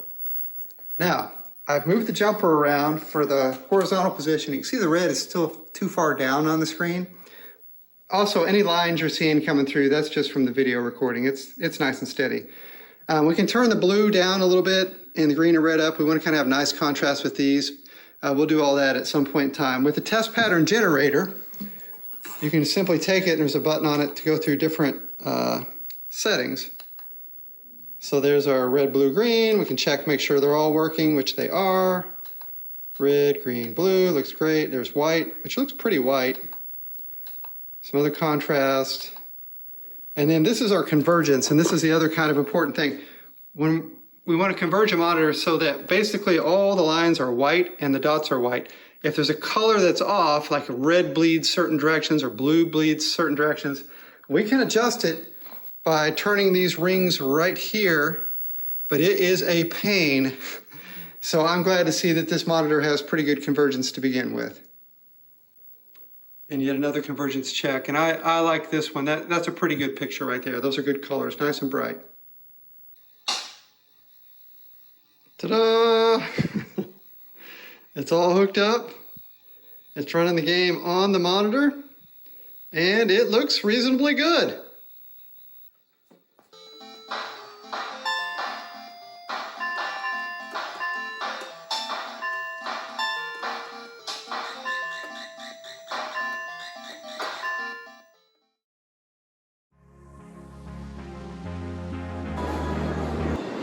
Here we are at Lowe's. We're gonna buy a light for behind the marquee. We've got lots of options, but what we really want is an 18-inch LED bar. So there's a Utilitech, ooh, $43. No, that's not gonna happen. So I'm gonna keep checking these and find something that will be reasonable. This is the one I usually get. This Utilitech has always worked really well for me, so I'll probably pick it up today. Now we have a rainy day outside, but we can do a little painting here in the garage. So I've got these back panels and the speaker shelf sanded back down really smooth. It's really just a gloss issue, so I'm going to run a very light coat of the black over that. I've got the front taped off so that we can get our black down in the creases here on each side. And then on top, as I come around, we've got it really slicked down and smoothed down too, and we've got a few spots where we've gone through into the primer. So I'm going to put a very, very thin coat over that. And by thin coat, it means I'm going to take some paint thinner and the black and thin it down and put it on like that.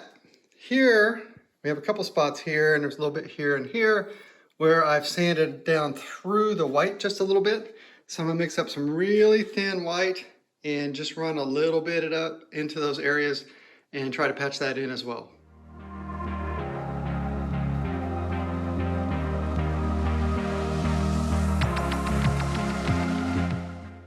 Here I have a package from Escape Pod, and it has our side art inside.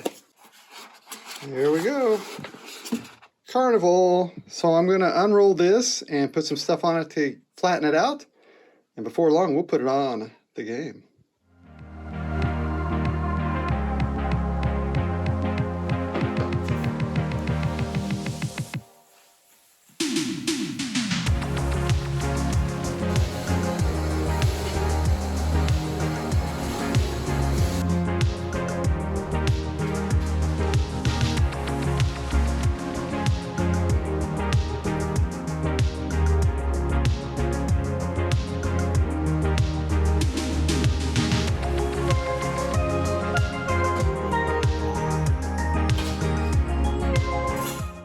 So we've got a little bit of a problem.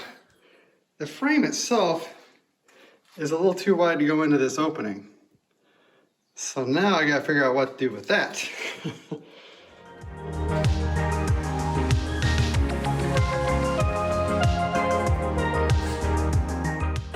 It turns out that this monitor does not mount from above. It mounts from below, which means I have to take this wooden shelf out, mount it to the monitor itself, then slide the entire thing in from below.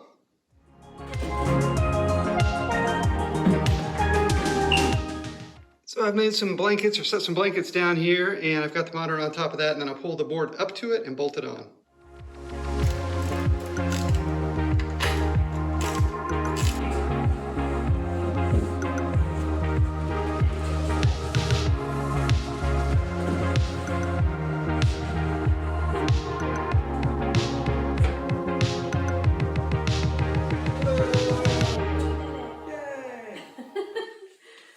I went ahead and cleaned the rust off the transformer here and gave it just a little light coat of black spray paint.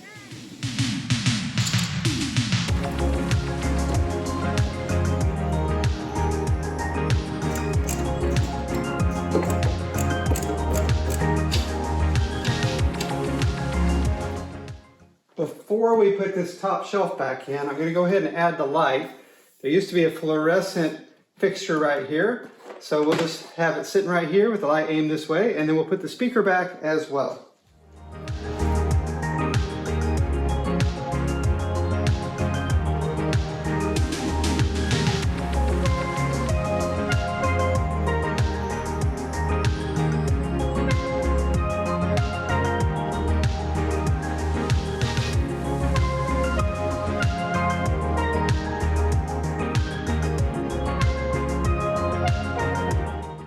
Now we need to make a connector for our power to our light. So I have this Molex connector kit, and I've got a 3-prong connector here. And we're going to make this big one be the light itself, and this one plug in from the power supply below. So if we're going to use this to be the plug itself, we will need to take some Molex. These are 093, because these are 093 inch. I've got some pins here, some females, some males, and I'm going to make myself a little adapter.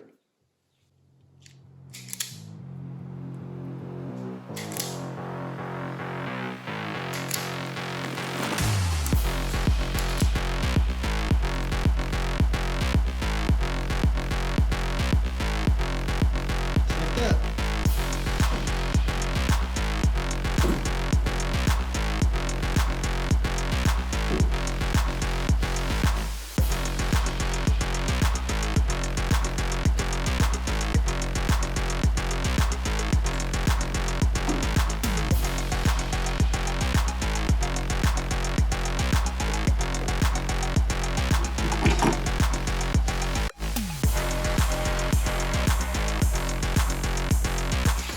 run into a bit of a problem here because this power supply is supposed to slide in to some wooden rails that are over here. And there's no more wooden rails, and there's no other good way for me to just screw it on here. There are no holes. So I'm going to have to get some wood and make some rails for this. Well, while I'm figuring that one out, I'm going to go ahead and run my cords up to the light up top for the marquee and see if I can get that to work. So I've just got to crimp some ends on and put a connector on it as well. So I've already put on the end of my plug here. Kind of like that.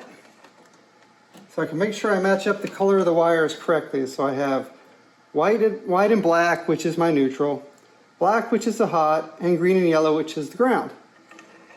So it looks like I have black on top. Slide that up in there. White in the middle. And ground on the bottom.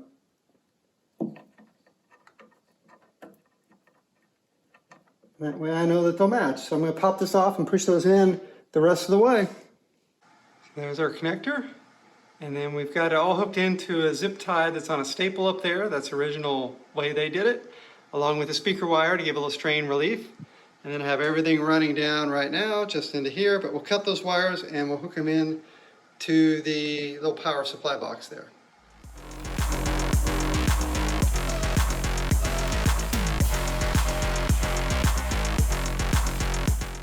For the sound card, we're going to need some standoffs to put behind this board, and we'll mount this right here.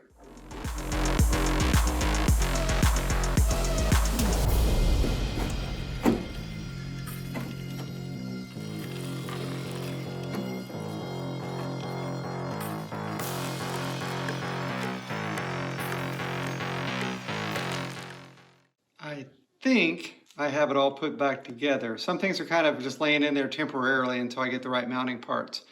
But I think I've got it all wired up. I'm about ready to plug it in and give it a try. All right, it's plugged in. Let's pull the plug here and see what it does. Now that's good because it's supposed to do that. Nothing's on fire. Let's come around to the other side here. We don't have any light in the marquee. I can hear the game. I don't see it yet. Sometimes it takes a while to, oh, there it comes. For the monitor to warm up. And we've got a lot of light coming in here, so it's going to look really pale here for just a bit. So I'm going to figure out what's going on with this light. Here's what's going on with the light. I never turned it on, so there's our light. Let's just come around and see. Hey, now it's all lit up. That looks really cool. Now I do see a problem here, and that problem is that that speaker is right in front of the light that I installed. So either I need to move the light up a little bit, or I need to just mount it upside down across the top, which seems to be the smartest, probably easiest way of doing it. So I'll get it switched around. All right, so now it's mounted up top. I'll put the speaker shelf back in. And that looks much better. No more shadow from the speaker, nice and even.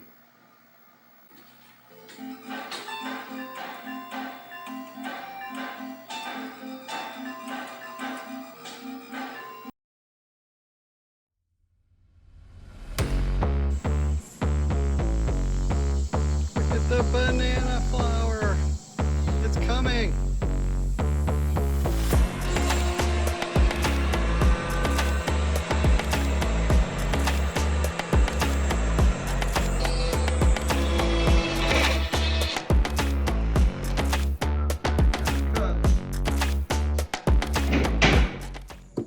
That fits great.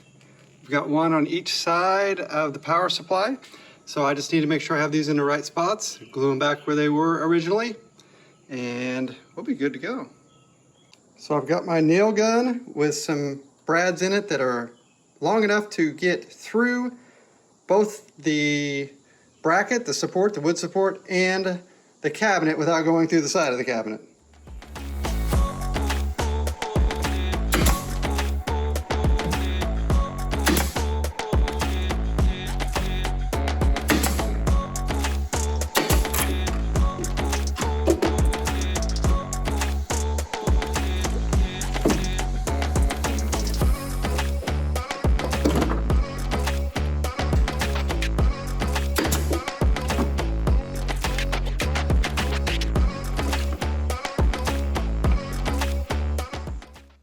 So here we have the plexiglass that goes in front of the monitor.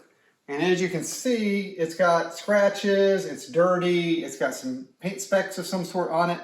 So I have these polishers here, the Novus polishers in different grits. I also have this heavy-duty electric polisher with a foam pad on it that I've used before that has worked well on plexiglass. So I'm going to see what I can do with it.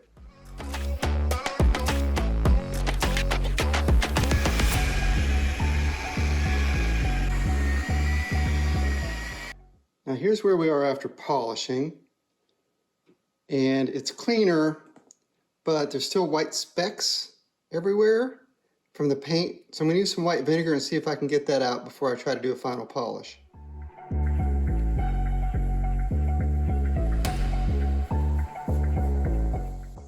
So here's the lesson. The lesson is all these little dots are not really paint. It's where I was spraying earlier trying to get the decals off the side, and it just etched little dots into this. So no matter how much I polish, there's always going to be these little tiny holes in here. So I have no choice but to get a new piece of plexiglass.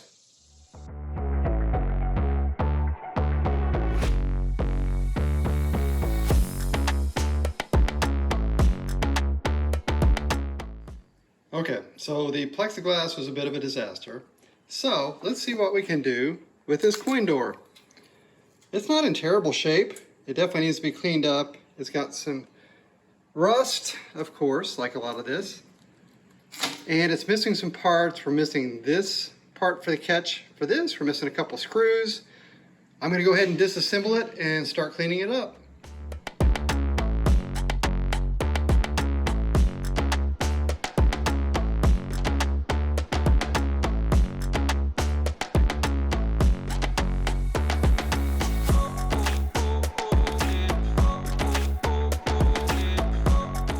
Now it's looking a little better. Still rusty, of course. We haven't done anything with that, but we've got it cleaned up, and I've got all the little parts sitting right here. I'm going to use some Vapor Rust. I'm going to let them soak, and that will just basically dissolve off all the rust. This stuff, if you haven't used it before, is amazing. You can use it again and again. You can just keep putting it back in the gallon container if you want. It's non-toxic. You can get it on your hands. You can dump it down the drain. It won't hurt anything, but it absolutely will just dissolve away all this rust. And we'll let it soak probably overnight. Here's another little detail about these doors. I don't know what these two holes here were for, or these two here. On the inside, as I was polishing them up, they were really rough. Looked like someone had just drilled through and left the excess. So I don't think they're supposed to be there. I'm going to double check before I do this, but the way I'm going to fix this is I'm going to put some tape on the inside to give us something to back against, here and here and here and here. Then I've got some JB Weld. This stuff's great with metal. You just mix up a little bit on a pad and drizzle it in here, and it will just seal up the space. And then when we paint over it, we'll probably not even be able to see it.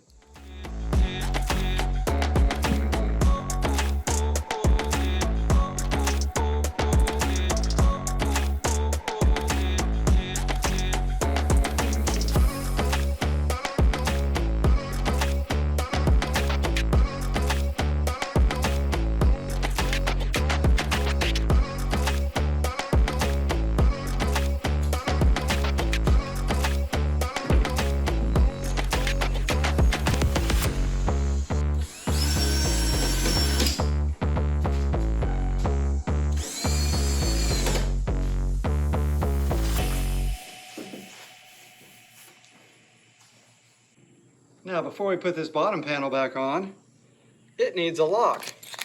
So I have a lock. As a matter of fact, I have a bunch of locks. Some are a little bit longer than others. Some are made for back doors and some are made for coin doors. But typically, I think this is, I don't know, 7/8 inch, something like that. I can check it.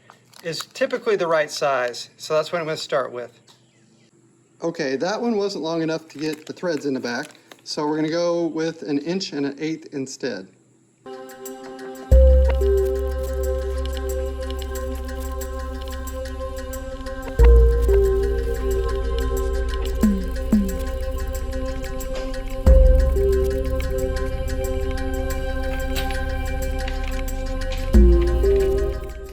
Now, one thing to keep in mind is that these locks even for back doors, will come with a little latch like this.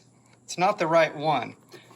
You need one that curves in like this so that when it locks, it'll grip the door that's at the same plane as the top here. So at one point I just bought a whole bunch of those extras and I use them as needed. Let's give it a go.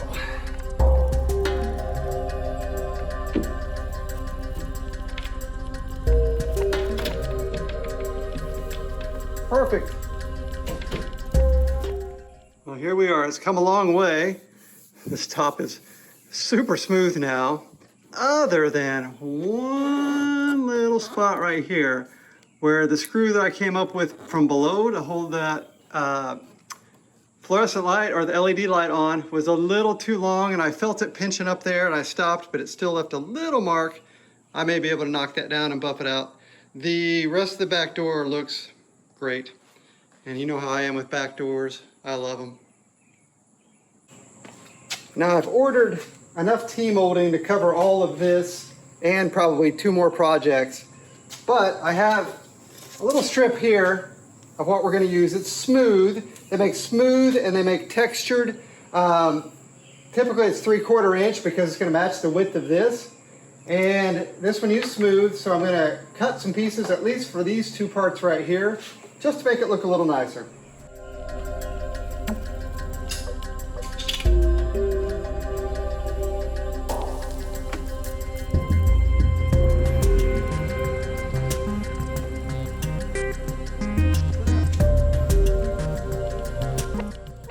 That looks nice and snazzy.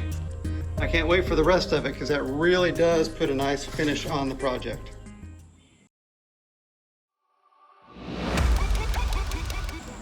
Now I've got the coin door all sanded down, all the rust out, everything's clean. So we're gonna use 2 different paints. On the front of this, we're gonna use something called hammered black, which gives it a little bit of a wavy texture. But on the inside, it was just a plain satin black finish. So I have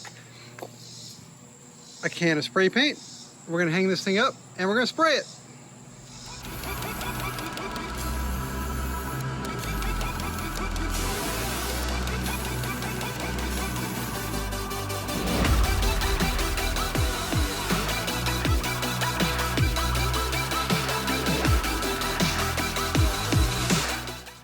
So here we have our, screws and little bits in the vapor rust. You can see the actual rust floating around in the vapor rust. We can filter that back down and pour it back in the container, but there's not much here. I'll probably just dump this amount and I'll get these things rinsed off and we'll see how they look. Now that looks pretty good. They're all nice and cleaned up, but it's taking the finish off of these. These were originally black, and we can either repaint them with a little spray paint, which is fine, or I've got another trick we'll do here in a second. And then some of these other screws need just a little polishing to be perfect, but we also have to polish off these too. So we'll get to polishing and we'll do some of our tricks. Now I'm going to do a little polishing, and what I like to use for polishing little metal parts are these abrasive wheels I got them from Amazon, but they're all different colors. They go through all the different grits. So we just start with the green. We'll touch up where we have the rust on these front plates and kind of get everything slicked up. And also on the heads of these where we want them to be really nice and smooth, we'll do the same thing. So we'll get that done.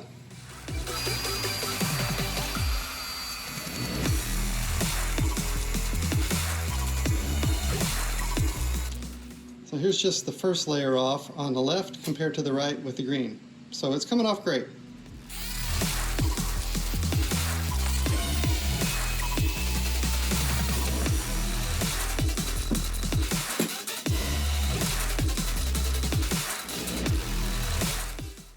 All right, we got those nice and shiny, and we've got those soaking in some WD-40. So time to work on these bolts. Now what I have here is some black oxide solution. You can buy it in a concentrate bottle, and I've got it somewhere buried in these shelves up here. I mixed some with water, and it's probably gonna last me the rest of my life, I'll be honest, and I have a ton left in the concentrate. So what I'm gonna do is pour some of this in this container here. We're gonna grab these bolts, drop them in. They sit in there 5 minutes apparently. I like to make myself reminders like that. And then we pop them back out and see how they look. And in they go. Okay, it's been about 5 minutes. Not that that has to be exact, but I'm gonna pop one out. And now we have a nice, almost brand new looking black coated bolt. And they all look the same way, so I'll get these out of the black oxide solution.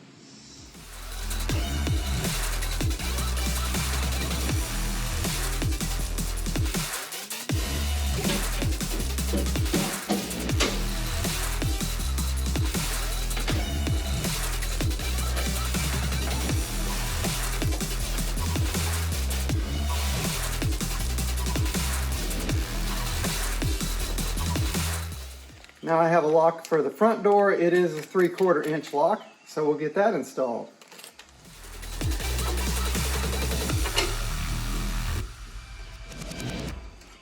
Now you can tighten this with either a 15/16 inch socket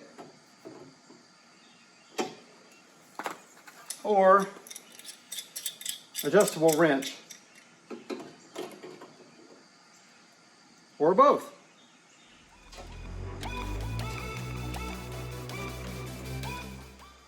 Nice and tight, and it does not catch anything.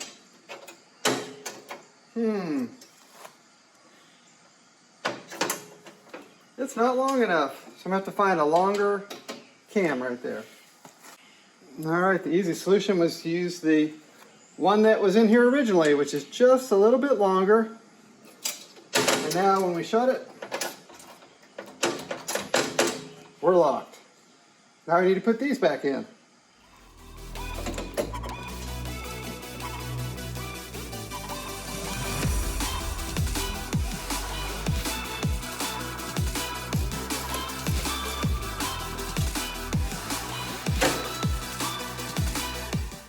Now I've got the coin door on. Got the coin mechs in. We're missing this piece for here. We're also missing a couple of this type of screw for here and here, or bolt, and the nut on the other side. We can open it up. This is how it looks on the inside. We'll have to do the rewiring for the switches here and here, but opens and closes nicely, locks nicely. I think we're pretty good.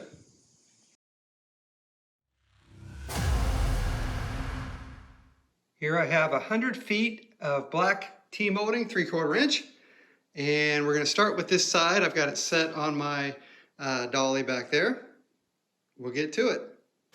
I'm going to start right here. This one goes all the way around and down and to the back and stops in the middle. So this section right here does not have any T-molding. So I'll start with this.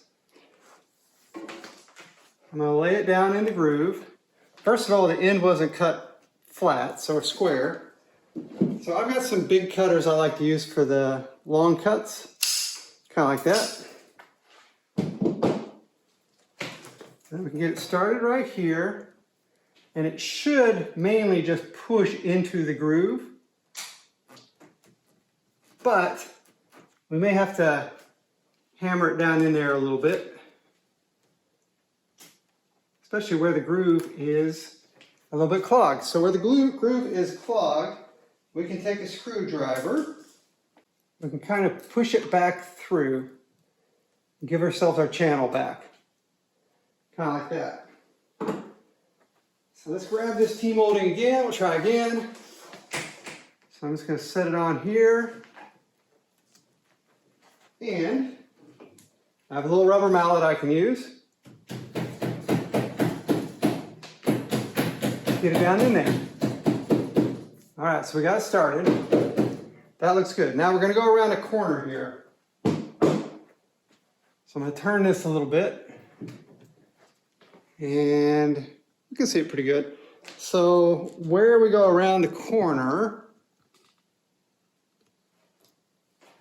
this has to curve inward. For it to curve inward, we can leave this whole spine down the middle if we want, but then it's going to get pinched on itself and try to push itself apart. So what I do with bends and corners like this is I go in right at the corner, I take some clippers, some wire snips, make sure I'm right on the corner itself, and I just take a V out of it. Just like that. And then as we go across, that material can go in and then make the turn without being pinched in there. So we'll go ahead and knock this down in.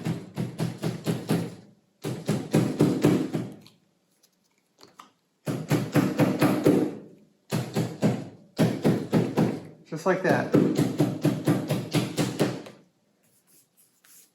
Now we can follow this the rest of the way up.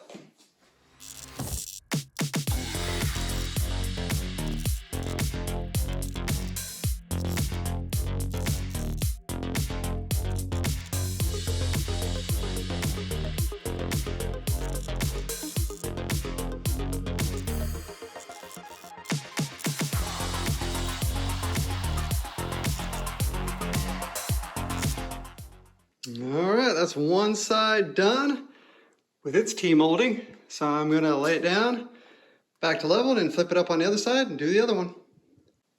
T-molding's on, and that dresses things up nicely. Still waiting on parts for the inside there. So I think for now we might move this inside the house.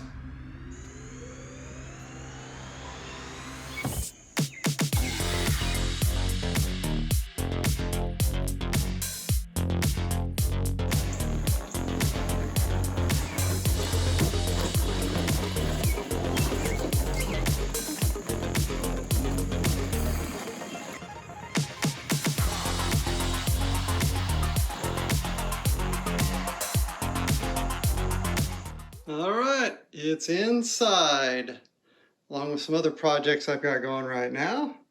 Finishing up those Game Boy cabinets, and this is what we call our sunroom arcade.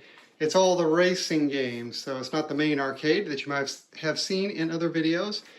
We'll see if this one's worthy for the arcade, the main arcade, in the end. Well, here's what these are going to look like. Unfortunately, that one's already got a blister in it from where it was printed. See that? And that's the kind of thing that will drive me nuts. So I gotta figure out if I want to use it or get another. The other piece of side art also has a line running right up through it all the way across. So given that and the dot on the other one in the middle there, I think I may go ahead and have them remake these.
Time we dealt with this control panel, and we do have all the rust on the inside, but first thing I've got to do is take these controls out so we can get this cleaned up.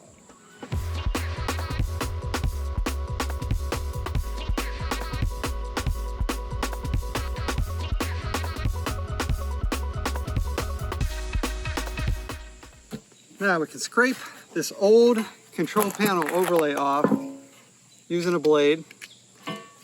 And a lot of it's already coming up. So the parts that are coming up, we can just peel up. We can also use a heat gun. I'll kick it on. And we can heat up sections at a time to loosen the glue to make our scraping easier. So I'm gonna get to work scraping all this off.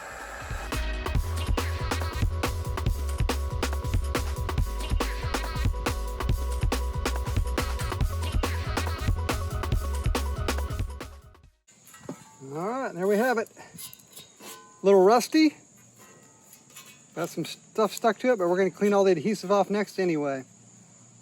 We have lots of options as far as this rust goes, but I'm going to start with some rust dissolver, and I'm going to see how capable it is of handling that rust.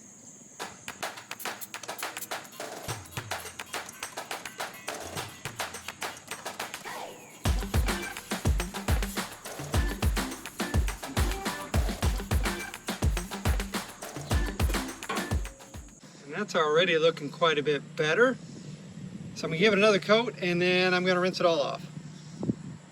Well, I'm going to admit I'm extremely impressed by this. So I do have another coat of it on right now. I took my scraper and just kind of scraped a little layer of the rust off, got it a little smoother. We're going to eventually sand it down anyway. So I sprayed some on the front, but that has really cleared off most of the rust quite easily.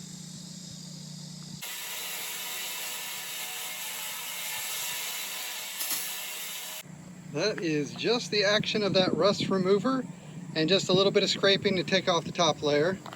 And I think it looks fantastic. Now we still have adhesive on here and we have adhesive on this side. And so I've got some other fun stuff to use on that part. All right, for the adhesive, we're going to use rapid remover in only 60 seconds. And that is true. It is really fast, although this adhesive is really old and caked on. So we'll see how it does.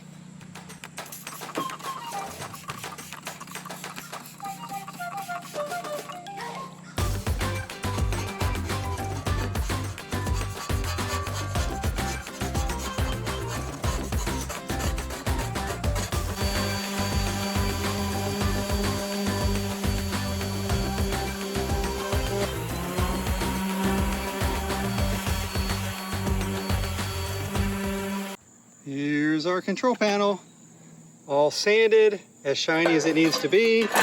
Even the inside that was all rusted, looking much better.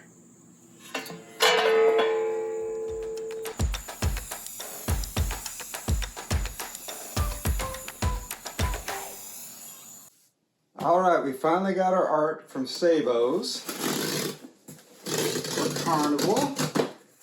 And see what's inside. Oh boy, packing peanuts. Alright, so that's very cool. And then we also have our control panel overlay in here. Alright. It is control panel overlay time here for Carnival. I've got some tools out, got a couple of squeegee things that I can use to press. I've got a rag a very soft rag I like to use to just push it down by hand. I've got a J roller in case we get a big bubble that we have to push through.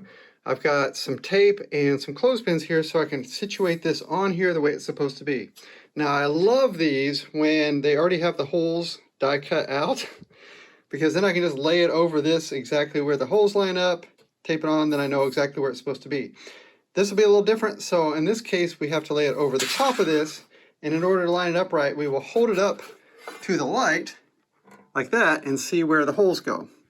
And then we will get it set in place. So I've got the fire button right in the middle of that. The left and right buttons right where they're supposed to intersect those. And I've got it taped down a little bit, clothespin down. I've also gone ahead and pushed in the crease that we're gonna have to do right here.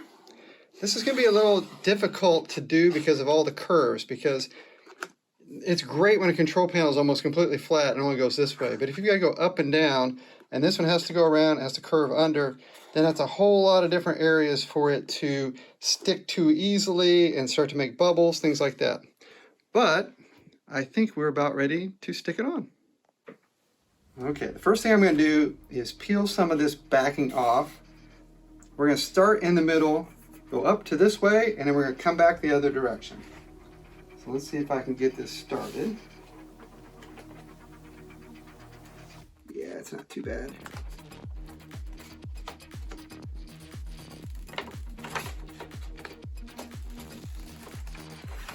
Kind of like this. I'm going to cut this section off.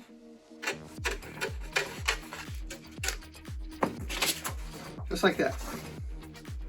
Now I'm going to try to very slowly push this back the other way. I'm just going to go a little bit at a time.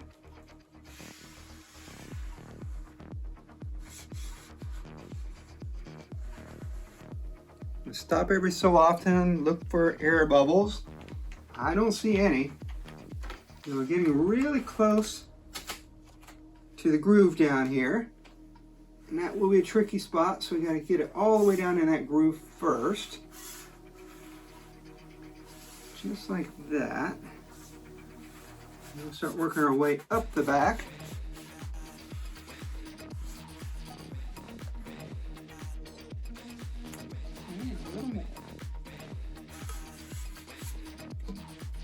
Okay. Well, that I'm really happy with. Hopefully we're still centered on the buttons. Yep. Okay, now I can take these off and take this tape off. And then I'm going to peel up from the other direction.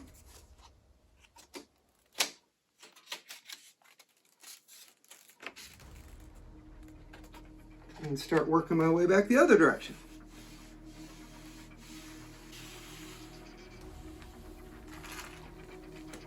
Okay, that's going well.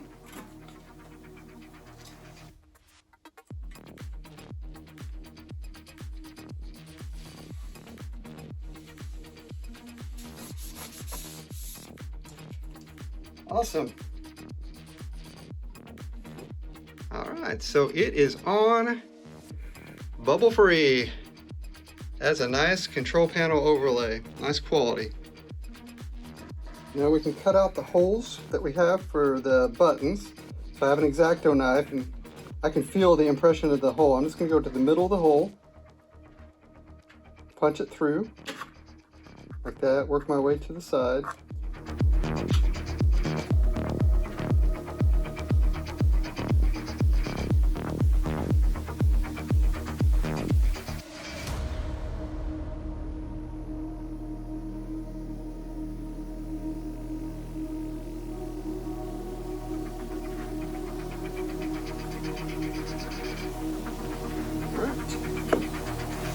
Wonderful.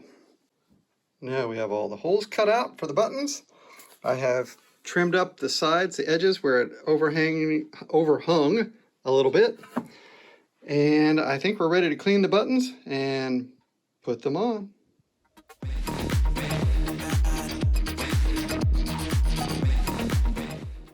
Then we'll use a little Nova scratch remover and polisher. Get these things shiny.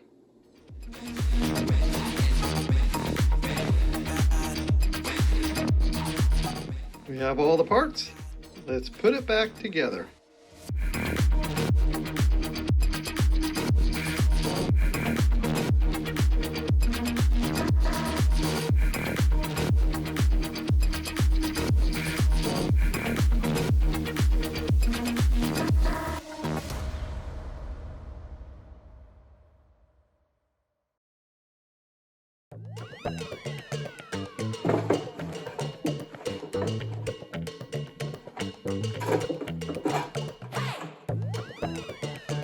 That makes a big difference.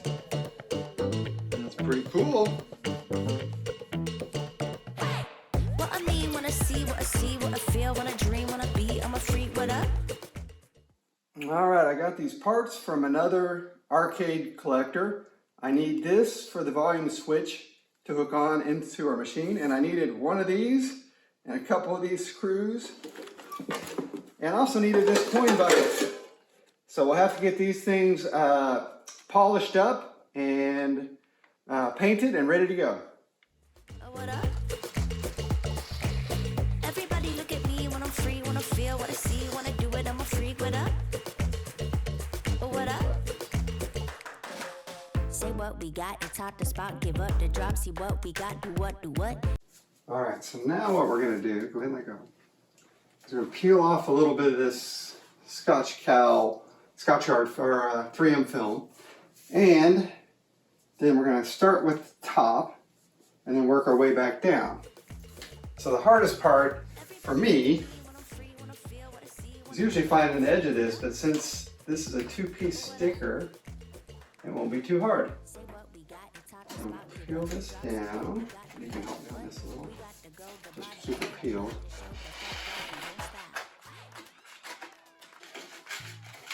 Like that. And I've got my rapid tack we're going to use on this one. Hopefully it won't go everywhere.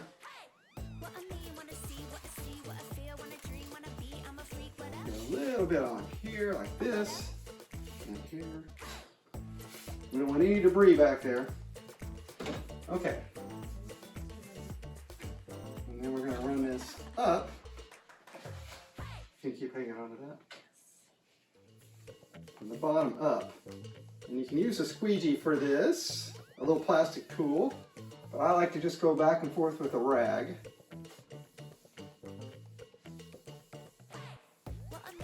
Trying to make sure we're not trapping any air in there anywhere.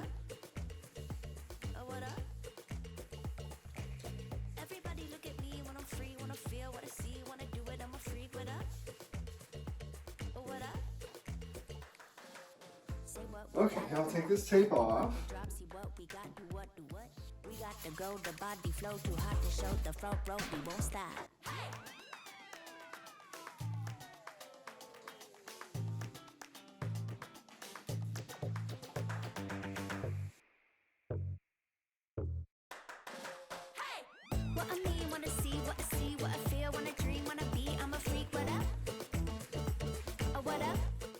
Okay, so that one's on. There's inevitably going to be, if you look really closely, if I can find one somewhere, just a little hint of some air trapped underneath, or maybe a little of that rapid tack. But as long as you have all the bigger areas smooth, that tends to dissipate over time. And you'd have to look really close to see it. So I'm happy with that one, and on to the other side.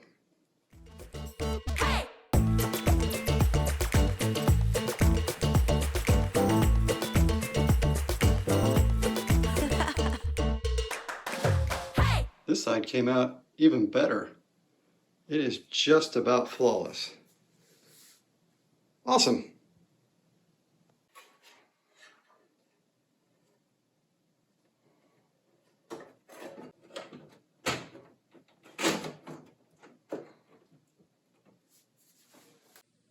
Okay, I have not tried to turn this on since I brought it inside. So I'm going to pull the switch and see if this thing comes up. In 3, 2, 1. Well, the game's on the screen. It's coming up. We just don't have any audio yet. Okay, now it's working. The harness for this was caught in the player 1 start, so that's what was keeping the buttons from working. And the sound wasn't working because my cord that I ran up to the speakers is just a little bit too short, just an inch maybe. So I had to pull it back down, which is pinching the top of the machine. So I'm going to have a longer audio cable. All right, so there's our new piece of plexiglass.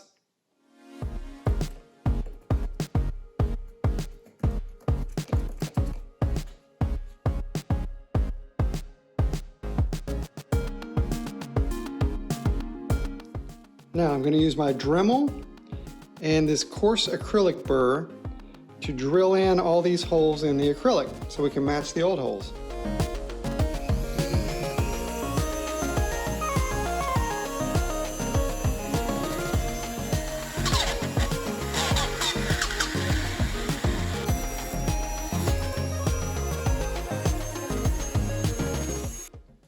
So I've got this mounted temporarily here just to make sure that all the bolts will go all the way in and that it fits in the right spots before I peel the protective backing off, just in case I needed to make any of the holes a little bit wider to accommodate. But it looks good. You can see what a nice job that did cutting out these holes.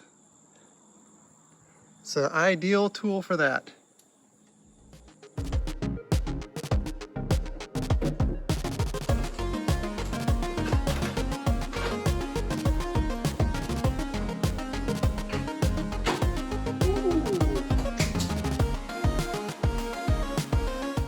Well, there was extra expense involved in getting this piece of plexi, but just seeing how clear it is and how much it adds to it, I think it was worth it.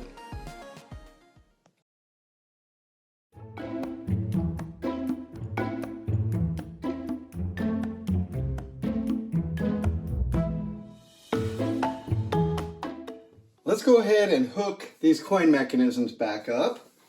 And what I have is I have that JAMA harness that was in here originally, and these are the wires that ran to the coin door. So in order to make a new harness to fit our old board down there, I'm just going to cut these wires off the JAMA harness. So we'll just take them and we'll get as much wire as we can out of each one.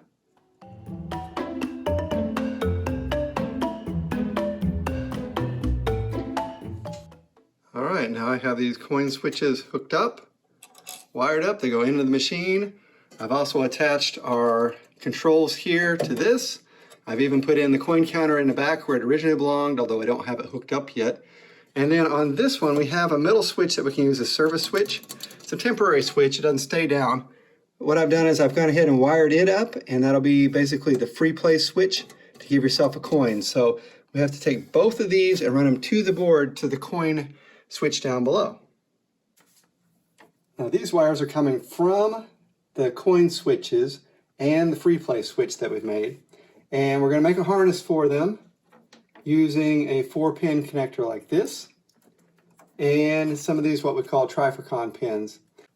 So we have 2 black for ground, and we have 1 going to the coin door coin mechs, and then we have 1 going to the free play. So we'll put them all in.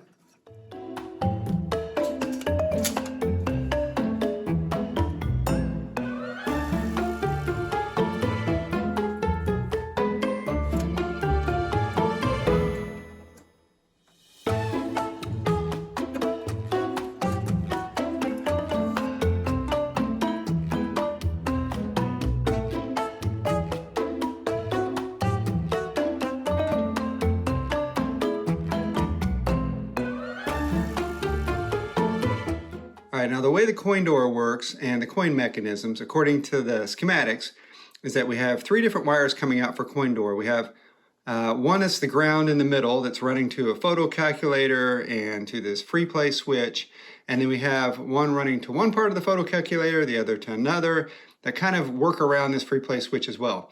Now I've never seen a game with photo calculators before, and I can't find photo calculators for this game, so most people need to bypass them. When we bypass them, what we're going to do is we're going to make a switch for the coin mechs that will directly trigger one of these coin door pins. And we'll do one for the free play as well. Okay, I looked it up, and I'm not the first person that's been confused by how to do this. So to bypass the coin calculators that we don't have, it's not a simple matter of it just pushing the button and making a connection. It actually has to lose connection from the other side and regain it from this side.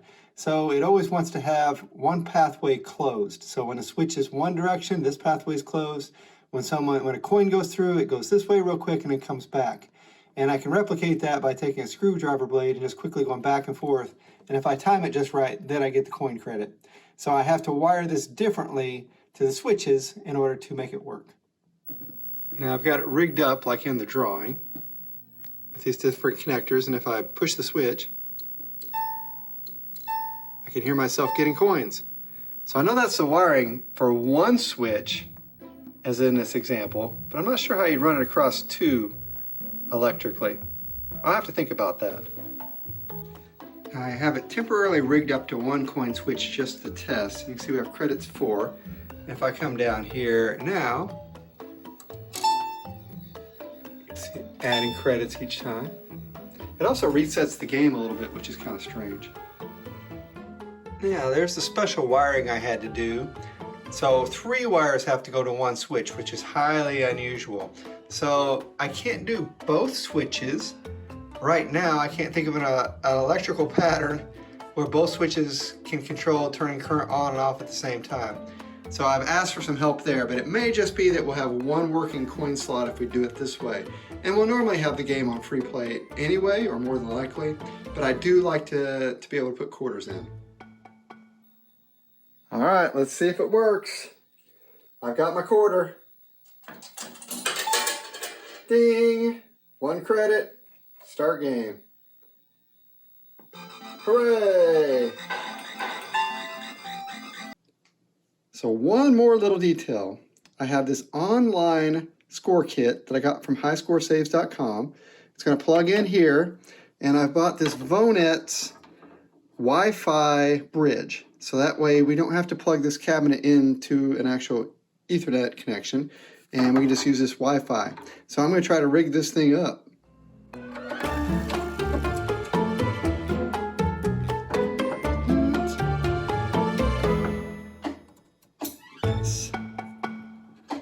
All right, now I have it temporarily rigged up and wired up. It looks like it's doing something though. So I guess I'm going to have to play some games and see if it shows up on my personalized Carnival page.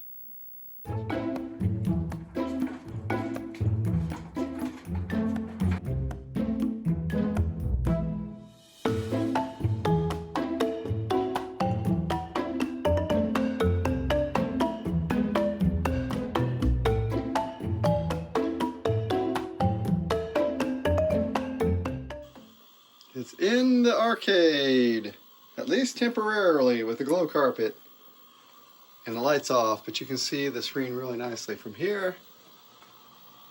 Looking good. Now for the online kit to connect to my high score page, I have to put in my PK and my SK that they sent me. So I'm going to try to type all these letters in.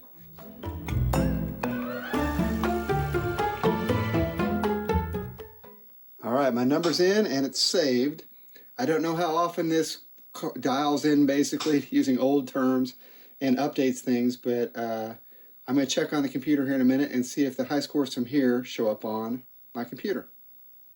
Look at that. This is the website for me, Todd's Video Games. Just put up my personal high score on this, 15,530. And I've done nothing else. I'm upstairs and it has automatically uploaded it. So the kit is working. The High Score Saves also maintains the global leaderboard, and look, there's the last score on their site that I posted. And if we go over here, that's the 8th highest score they've ever recorded on that game. Now some of those scores seem outrageously high, that 25,000, 43.62. But I've only played it a dozen times or so, and I'm already in the top 10.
Well, that's it for another episode of Todd's Video Games and More.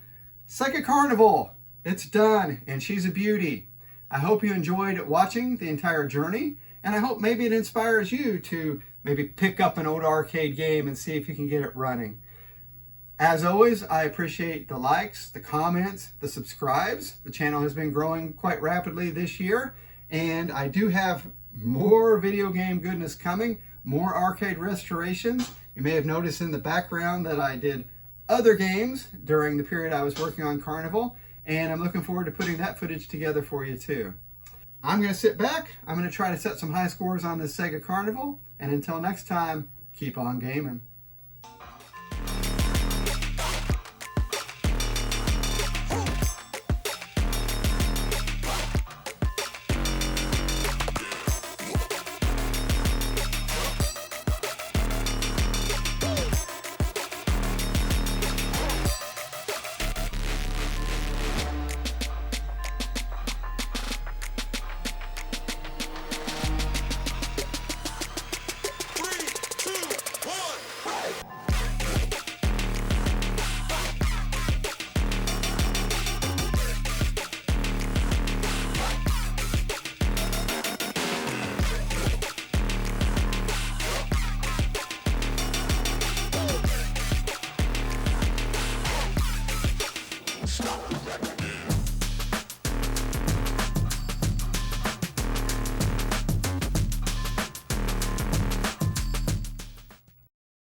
careful, Todd. Don't touch those wires. Bzzz.